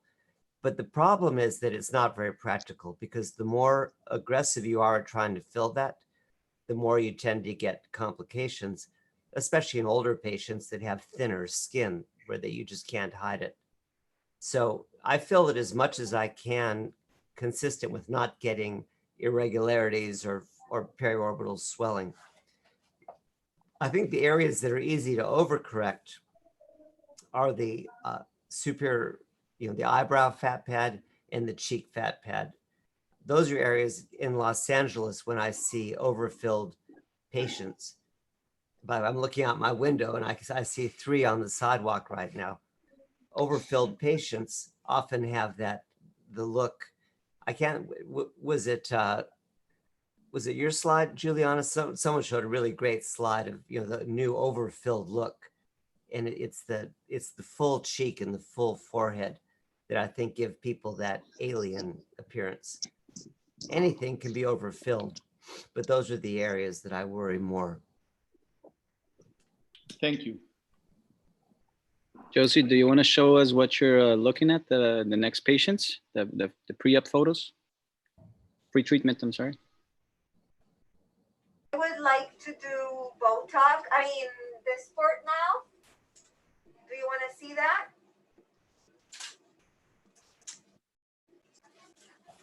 Let's go for the Dysport. Vamos por el Dysport.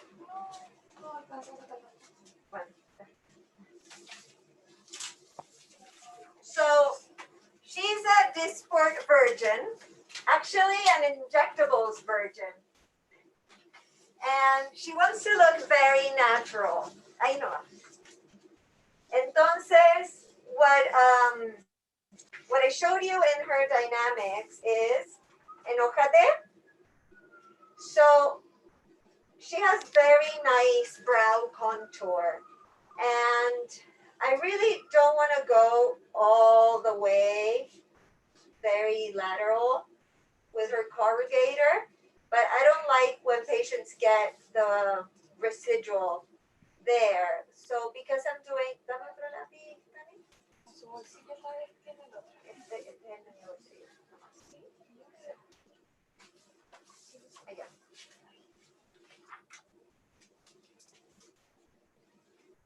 so I'm gonna do there, this one, that one, y levanta la frente. And these are the lines that bother her the most. But she's young, and I want her to have an expression, right? So there's a confluent line between going up and bringing the hairline down. And I'm going to go right into that line. I'm going to go there, there, there, here, and here. And what I'm going to do there is that I'm going to double dilute, okay? And I don't want to come all the way down, sonríe más. And because these are depressors, I'm just going to give her a very tiny bit. That's a secret Kathy taught me. So it's not that I'm going to erase her orbicularis. I'm just going to give her a little elevation there, just to give her a little bit of a compensation because I'm treating her forehead. That's all. And because it's going to be Dysport, I'm going to go very soft on her.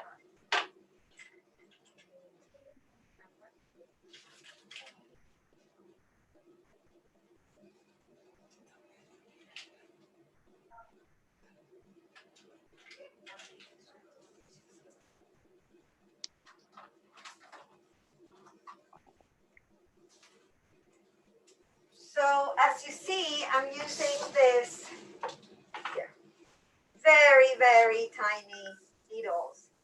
And because it's very concentrated, the amount Oye, is Alberto, te quería very comentar que la small. verdad es que estuvo Every one line is 2 extraordinario. Bueno, sigue units. estando extraordinario. So Me gustó mucho el formato de dar unas in pláticas the primero, head of the de tener a alguien corrugator, del it's calibre Jorge. de Bob Goldberg Jorge. moderando la going for sesión. Y luego Jorge, can you sesión mute your en phone? vivo. 4 O sea, units la combinación de las tres creo que ha estado espectacular. Así que los felicito de veras. 4 Han units hecho there. un trabajo grandioso. Me estáis pelando, Jorge. And then a little bit more superficial. When I go superficial, I always go oblique.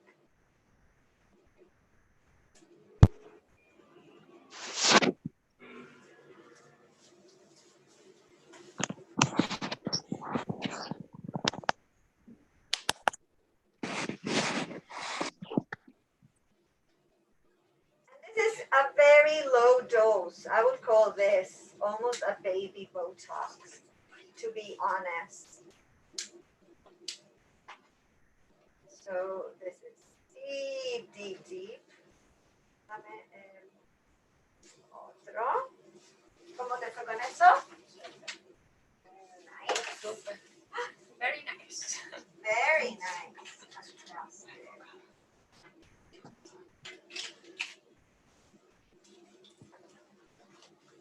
So I'm just gonna give her a twitch, smile, smile, más, más, porque ya estás contenta, ¿no?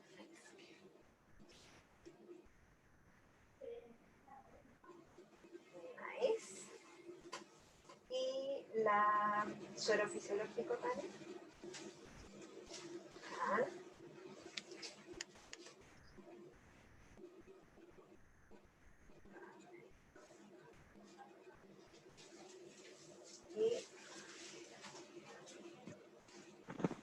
So I'm double diluting now. This would be like a normal concentration.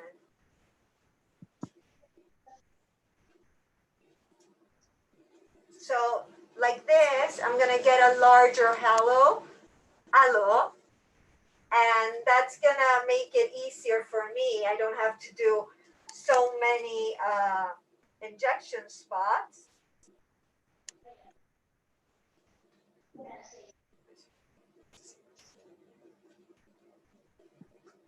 And you see how the volume is not so much. So it doesn't hurt that much.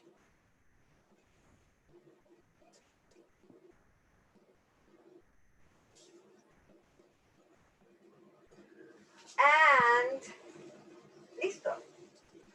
Te la llevo para el fantastic. I would hug you and kiss you, but we have the COVID distanciamiento, so I'm so sorry. It's going to be virtual.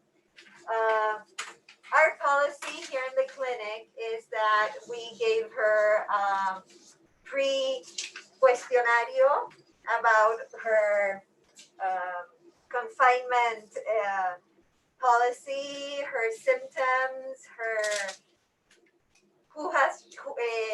los contactos que ha tenido, if she's had any symptoms or anybody who she's been in contact with had any symptoms. She was, her temperature was taken, and she's been the whole time previously with the mask before the treatment itself. And everybody in here is with the mask as well. So we've been trying to, and the policy in the area is open for elective surgery. So we believe until now it's, you know, legal to actually be doing this in Santiago right now, at least until tonight. So I'm happy to be able to share this with all of you. Josie, some people are asking about the length of your cannulas and the measurements. Are they standard? Oh, I'm going to show it to you right now. ¿Lista? Con las piernecitas para acá. Hello, I am Sammy Cash here. What dilution I use with Botox Cosmetics. Then when I use the Botox 100, I dilute to 2.0 ml. And when I use the Dysport 300, I use the 2.5. And then there is another question of Jimena, or of how to avoid the spot look with Dysport. One thing that I do, sometimes I use both Botox and Dysport in the same patient. Then I use the Botox in dangerous zones and the Dysport in zones more stronger. Maybe I do this.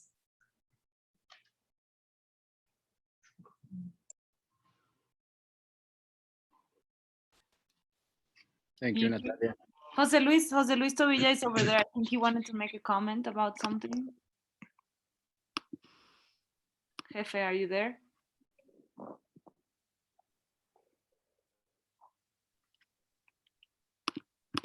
No? Or Juan Andrés? Can you hear Hola. me? I'm here. Hola, Hello? José. Oh, Yo soy Juan Andrés. y yo soy Ahí, José Luis. dale, José Luis. ¿Cómo estás, mi Juan Andrés? Un abrazo. Bien. Adelante, adelante. ¿Voy primero? Okay. Sí, por favor. Bob, it's always great to see you. And as Jorge said, you should be very, very proud to have all these fellows gathered together and showing what they've learned. I have to tell you that two of my ex-fellows, Alberto and Sharon, I really feel very proud of them, and you should be very happy to have so many ex-fellows going all the way in Oculoplastics. So congratulations, Bob. And to all the speakers, it was a great session. You can see the messages. Everybody enjoyed it. And I just want to make a comment, and I'm very glad that Bob has been trying to find out what are the causes of dark circles or how to cure them, because I've been doing that for 21 or 22 years and I still have no idea what to do. It's very difficult to treat a multifactorial aspect, you know, age, allergies, dark skin, puffiness, and also we need to ask patients about hydration, if they are tired. So my question to Bob is, we'll deal every day with these patients and we try to treat them the best way we can. The problem is that we don't have a solution yet. So many people talks about creams, hydration, to rest a little bit.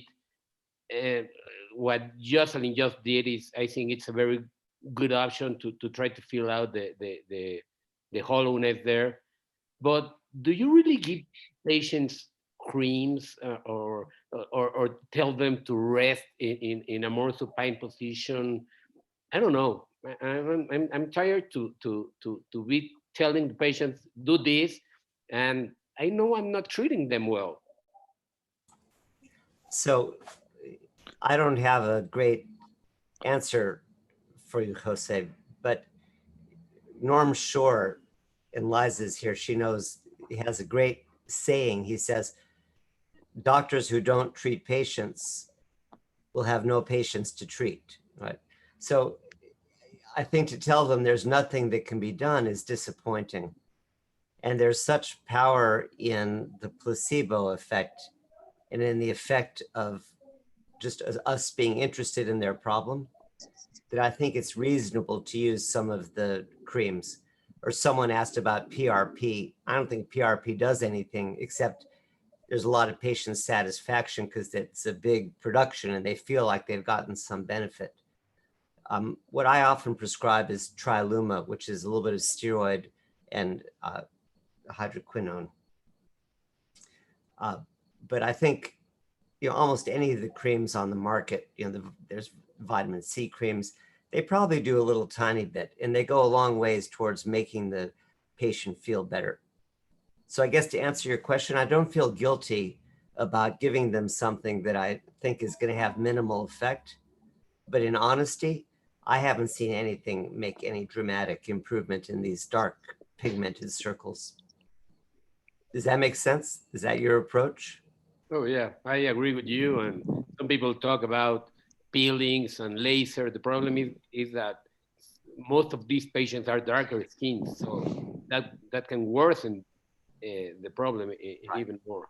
So I agree with you. And now we still have like 20 more years going on to see if we can find something else. You have longer than me. I'll assign the project to you. Not that much. Great to see you, Bob, and congratulations again. Thanks. Hello, Gracias, this is Sharon. Juan Delgado now. Hey, Juan. Hello, Bob. Hola. Very nice to see you. Mucho gusto. Mucho gusto. Congratulations to all the speakers. You have been fantastic. I just wanted to check in and say hello and make a little comment. As always, Dr. Goldberg makes me feel so good because I feel bullied whenever people talk about cannulas around the tear trough. Because the truth is, I don't inject fillers as much as others, but I do a fair amount. And I feel bullied because I do use a needle. I have not been able to fall in love with cannulas. And whenever you want to say that in public, it's like you're being bullied because everyone says that the cannula is, the magic wand of Harry Potter, and I don't see the magic. So thank you for making me feel good, as you always do. And thank you for the invitation, and you've been all wonderful.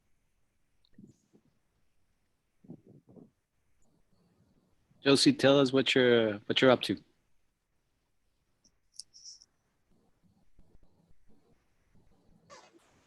I'm preparing my second patient. She's very different from the first one. You can see she actually has white circles. She recently lost a lot of weight.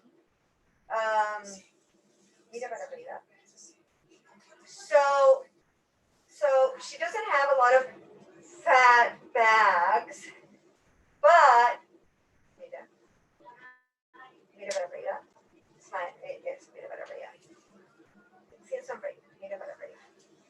but as you see, she does have like a kind of calivaric projection, rounded eye, smile.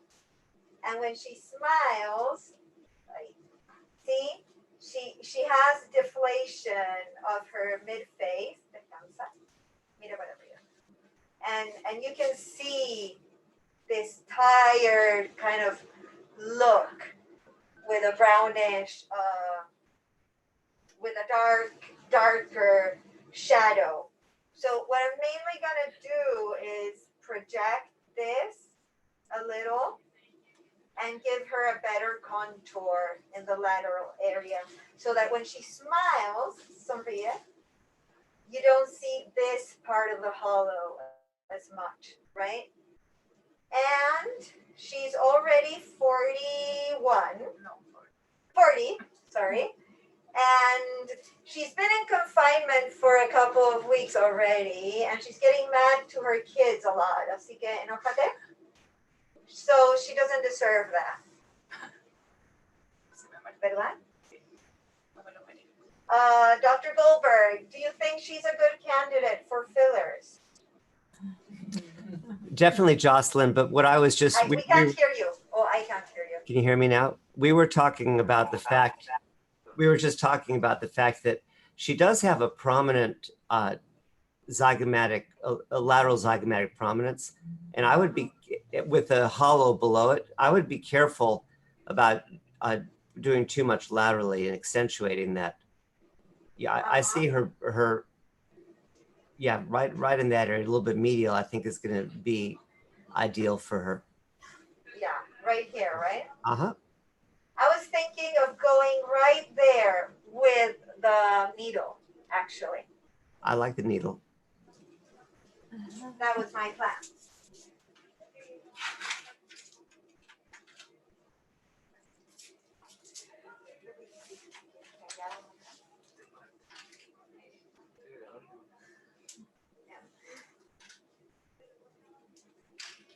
So, ¿cuál es tu lado favorito, Diana?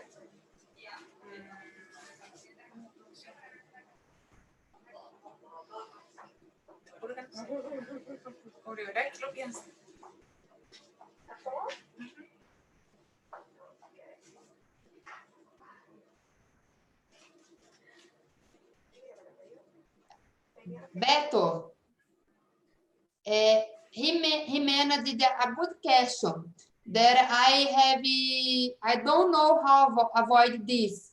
You can do this English question to Goldberg for the answer. Jimena question, it's a good question. And I think difficult to answer.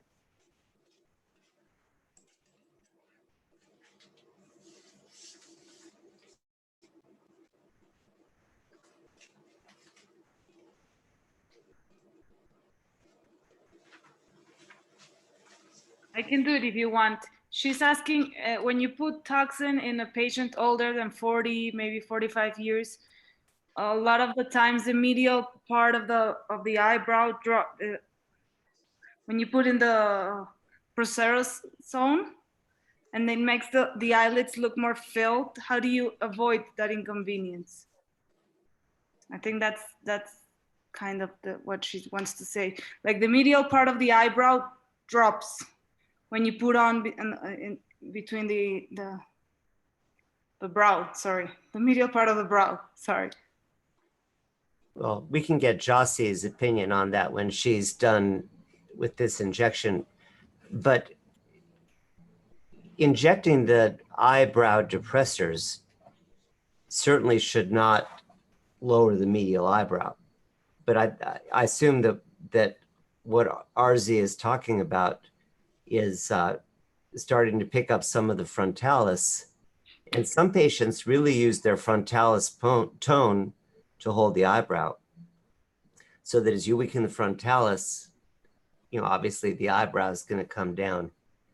I find that a real limitation of frontalis injections. And I know some people inject everybody in the frontalis. I tend to be conservative. And if I do it, I start very slowly with just small amounts of dilute neurotoxin, because I am worried about having the eyebrow be too low. There's another aspect that came up. Was it you, Juliana, who talked about the shower cap? Or I forgot who that was, but it was Natalia. Oh, it was Natalia. So Natalia, I don't find that much difference injecting the upper forehead or the lower forehead And what I've taken to more recently is just light injections over the whole frontalis muscle.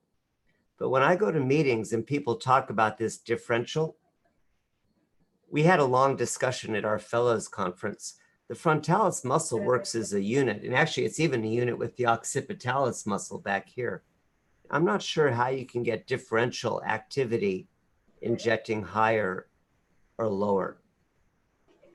That's sort of a separate issue, but to answer Arzi's question, the answer I have is I just have to be very conservative in patients that have a tendency towards eyebrow ptosis, very conservative with any frontalis injections. Thank you. Great. Thank you, doctor. All right, Josie, just can tell us how you're faring. I'm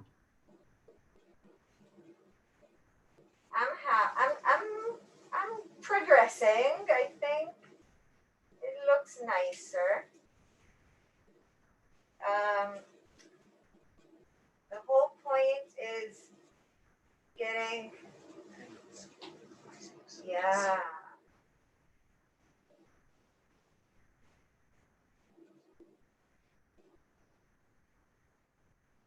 You see how, wait a minute.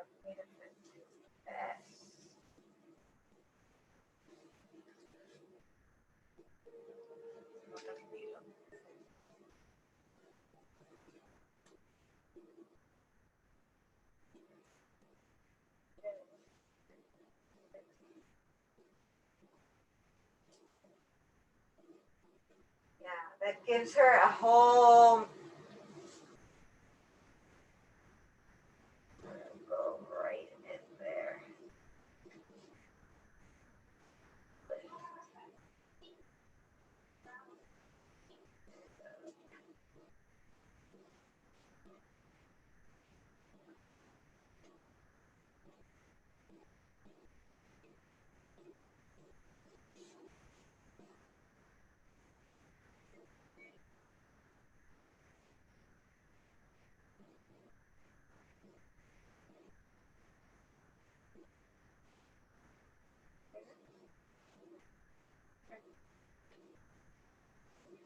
I like that a better.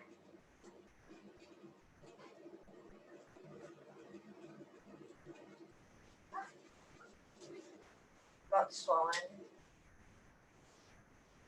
If one second.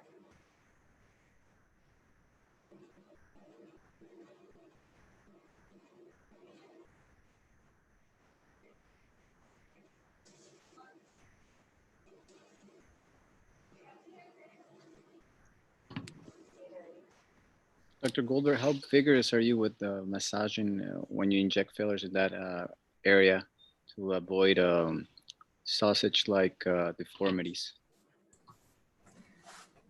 I don't like that philosophy. I massage very little. I think that with good technique, you create the shape that you want. And to me, massaging can undo that shape. Now, every now and then, like all of us, I get a little bit too much comes in one place. You get a little bit of a small bump. And there I'll massage or push those down with a cotton tip applicator. But in general, I see people with the cannula, they'll squirt a big lump of filler and then try to massage it into the shape that they want.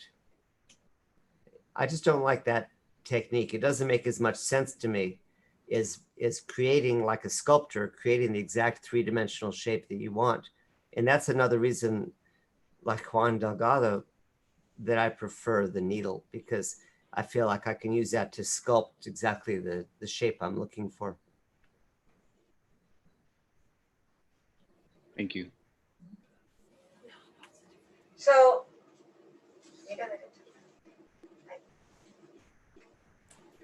I like it there because it's subtle enough to just make her eye look almond shape again, not round.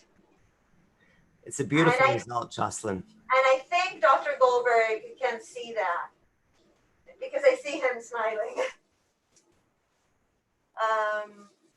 So that's exactly what I was aiming to. Just give the lower eyelid that contour that could give her the almond shape in order to give her the lower lid just confluent enough to go to her mid face. So if you see that side, it just lifts up, and that side looks like a round eye. Jocelyn, that's really beautiful. And it reminds me that this really is sculpture. You know, I go to meetings where they teach, nurses or non-medical people how to do injections. And they have these numbered points, A, B, C, to put the medicine in. But I think that that's such an elementary way an uninspired way to think about this. Every case is different, right? Every face has a different need. And what you've done there is just so artistic and beautiful, but you've probably never done that exact pattern before, right? Never. Right, because you sort of design something for every patient.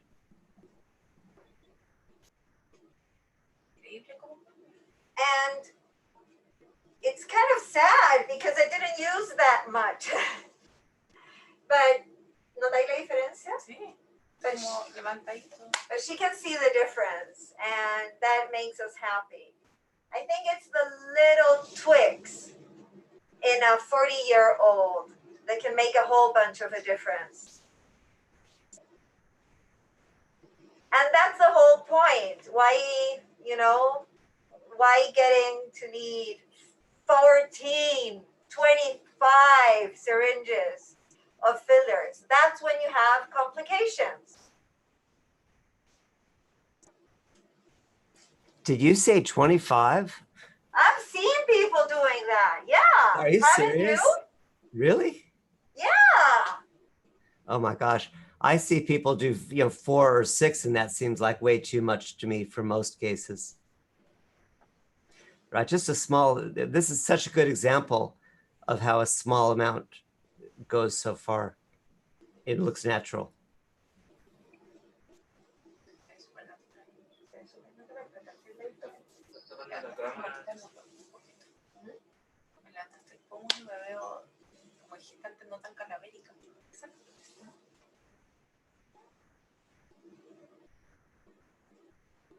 Hey, please talk. It makes me nervous when everybody's looking at me.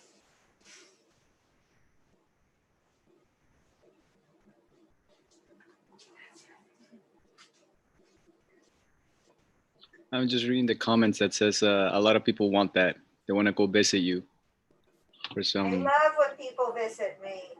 One of the questions is about festoons. I don't know, how are you treating them, Dr. Goldberg, Josie? And somebody asked, what is your tip to avoid the Spock look? So I'll start with the easy question, which is the Spock look, or the elevated lateral eyebrow. To me, that's trivial. The frontalis muscle is a unit, right? There's just one nerve that controls the whole muscle. And so if you paralyze just the central part, the proprioceptors get confused. They say, well, wait, the eyebrow's not going up. Let me push the gas and make it work more. And if the only part that's still working is the lateral part, it lifts the lateral eyebrow. So the trick to avoiding that is just to get all the way across the frontalis, including the lateral most part. And if a patient comes in and you miss that, you just have to add a little bit more to the functioning lateral edge of the frontalis. One of the reasons I think you miss that is that the frontalis sometimes can go pretty far. I mean, I can't see mine right now, but sometimes it goes way into the temporal fossa. So if you don't inject carefully, you can miss that part. The harder part of your question was about festoons. And maybe Dr. Tovia or Dr. Arzi have solved that problem. Jimena, do you know how to treat festoons? We talked about this when I visited you. That's another problem that I've struggled with for 25 years and not come up with a great solution. When you get the extra skin and fat hanging over the malar area, standard blepharoplasty techniques, in my experience, don't work that great. Sometimes it's better for 6 months, but then after a year, everything settles and it comes back. And if you're lucky, it doesn't come back along with pulling the eyelid down. Direct excision is pretty good. You have to deal with the scar, but in a patient who's going to scar well in that area, that's probably the best result. Aggressive CO2 laser is probably the most effective of all the options, but it's not that practical. In Sudamerica, you have a lot of patients that have more pigment in the skin, and they get hyperpigmentation and problems that outweigh the benefit. But in a very light-skinned patient, aggressive laser can be good. And finally, the last thing that I've tried is what I call a posterior girdle. So I'll take a dry filler like calcium hydroxyapatite, Radius. I'll put it deep on the malar bone, on the maxilla, and try to push the festoon forward to flatten it out. I've had some success with that, but none of these options are perfect. Maybe I can learn something from anybody in the audience that's come up with a better idea. Does anyone have a good solution? I want coronavirus to disappear because I want to go and see Lopa in New York. I first thought you were talking about me, but thank you that it's not me. Well, you too. So Bob, I agree with everything you said, and I always have a very frank discussion with these patients about the possible outcomes. I just had a consultation yesterday from a well-known plastic surgeon in town, and I do direct excision when it's required. Or when it's a good patient for that. Light-skinned patients, I send them to a cosmetic dermatologist for a CO2 laser, and with moderate results. But I almost the patients that I think that they're going to accumulate fluid there after surgery, I'm extremely cautious because I've had a couple of including myself, very frustrated patients that after a while, it seems that they even accumulate the fluid in that location afterwards.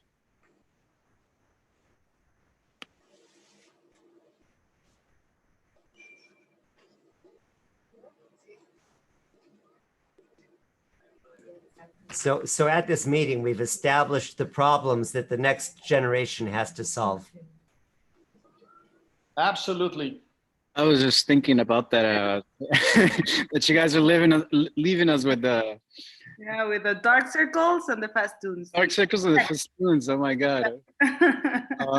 The festoons in Latin America, when I had to deal with them, I had good success with direct excision, but the problem is the pigmentation, especially since I lived in the Caribbean, and it's a headache.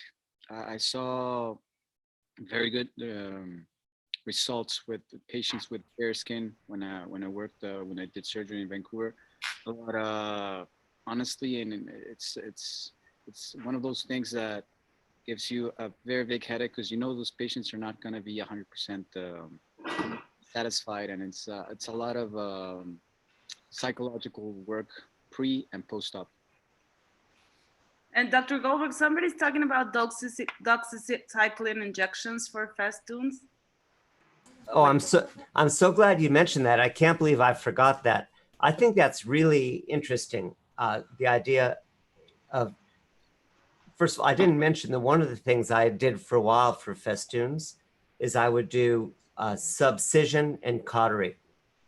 And that, because I think the festoon is like a fluid sponge. It's decompensated tissue that picks up water and just looks like a sagging bag of skin and fluid.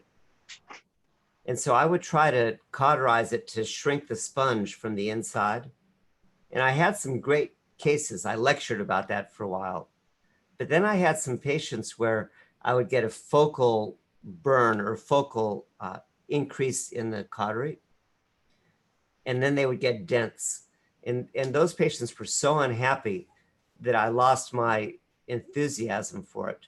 But the concept of trying to sclerose this area of decompensated tissue is attractive. And I haven't personally tried it, but I know J.D. Perry in Cleveland is doing a study, and Dick, not Lindstrom, Dick Listman in New York has published also using tetracycline or doxycycline to create that sclerosing. That's something that our fellow Liza behind me is really interested in, and maybe we'll have some news to bring back. Has anyone in the audience tried that idea? Well, Dr. Ahsen Hussein is the one that's asking. I don't know if you have any comments. Maybe you can just type them at the chat. I don't know. And Juan Delgado is asking if you have any experience with Accutite. You're in mute. We're not listening to you. Thanks. What is Accutite? That sounds like exactly what we need.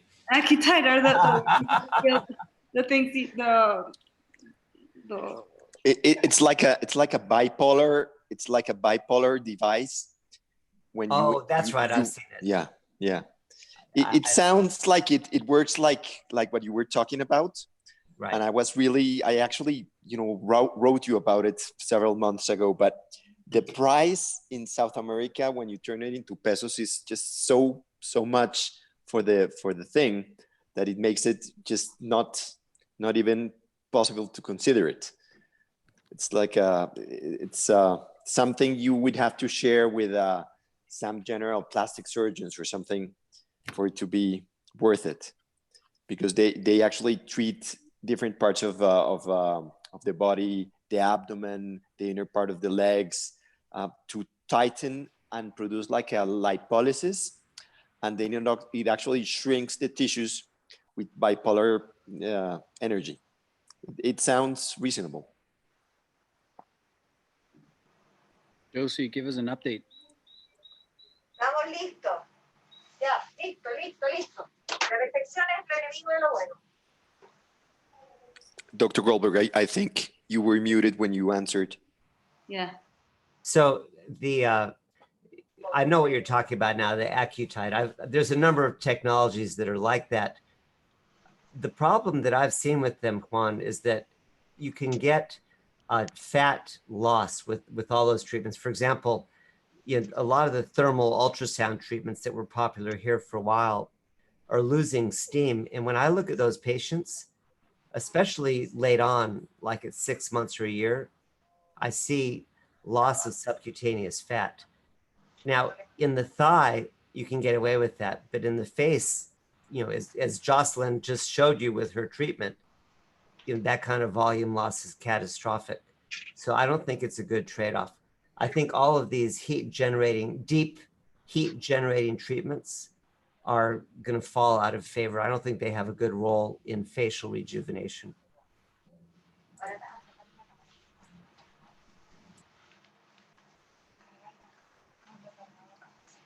Entonces, Beto, vamos a ir con el Dysport.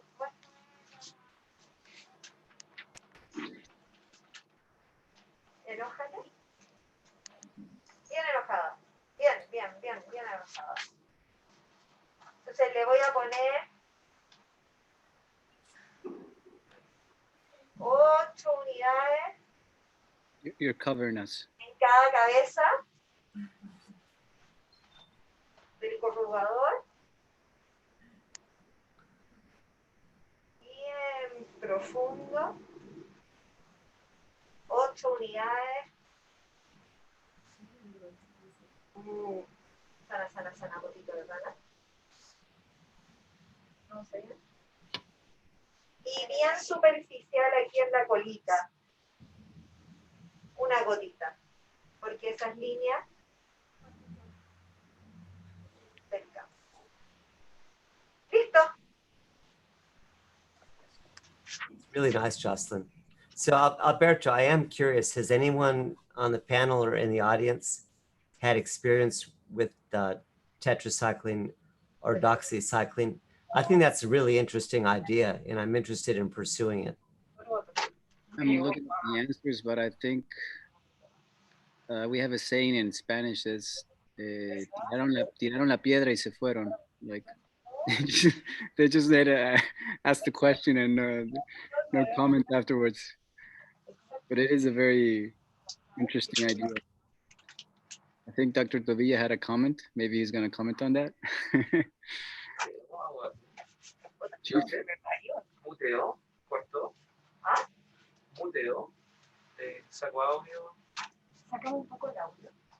Jefe, ¿estás por ahí?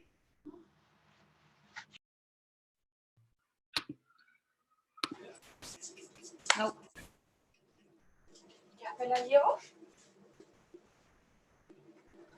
Gracias, Yosita. Can you hear me?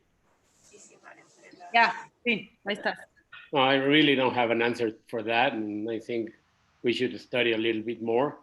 But when I made my comment a couple of minutes ago, I forgot to congratulate Juliana.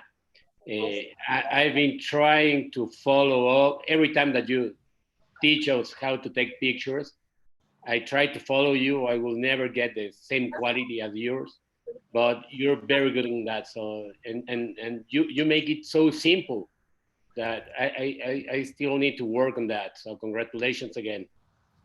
And I would like, no, my pleasure. And you're really good. And first of all, I need to get a camera as good as yours, but you make you explain that so simple, and I still can't understand why I don't get the same quality with your pictures. So congratulations again. Thank you very much. I'm so glad to hear that. Thank you. And I also want to congratulate Ivo. It's Ivo. Can you hear me? Ivo? I think it's in another channel, but okay. I think it's something else. Yeah, but congratulations. This forum is spectacular. It's great to have so many young oculoplastic stars together, because you are all stars already, and I very much enjoyed the session. Thank you very much. Beto. Yes.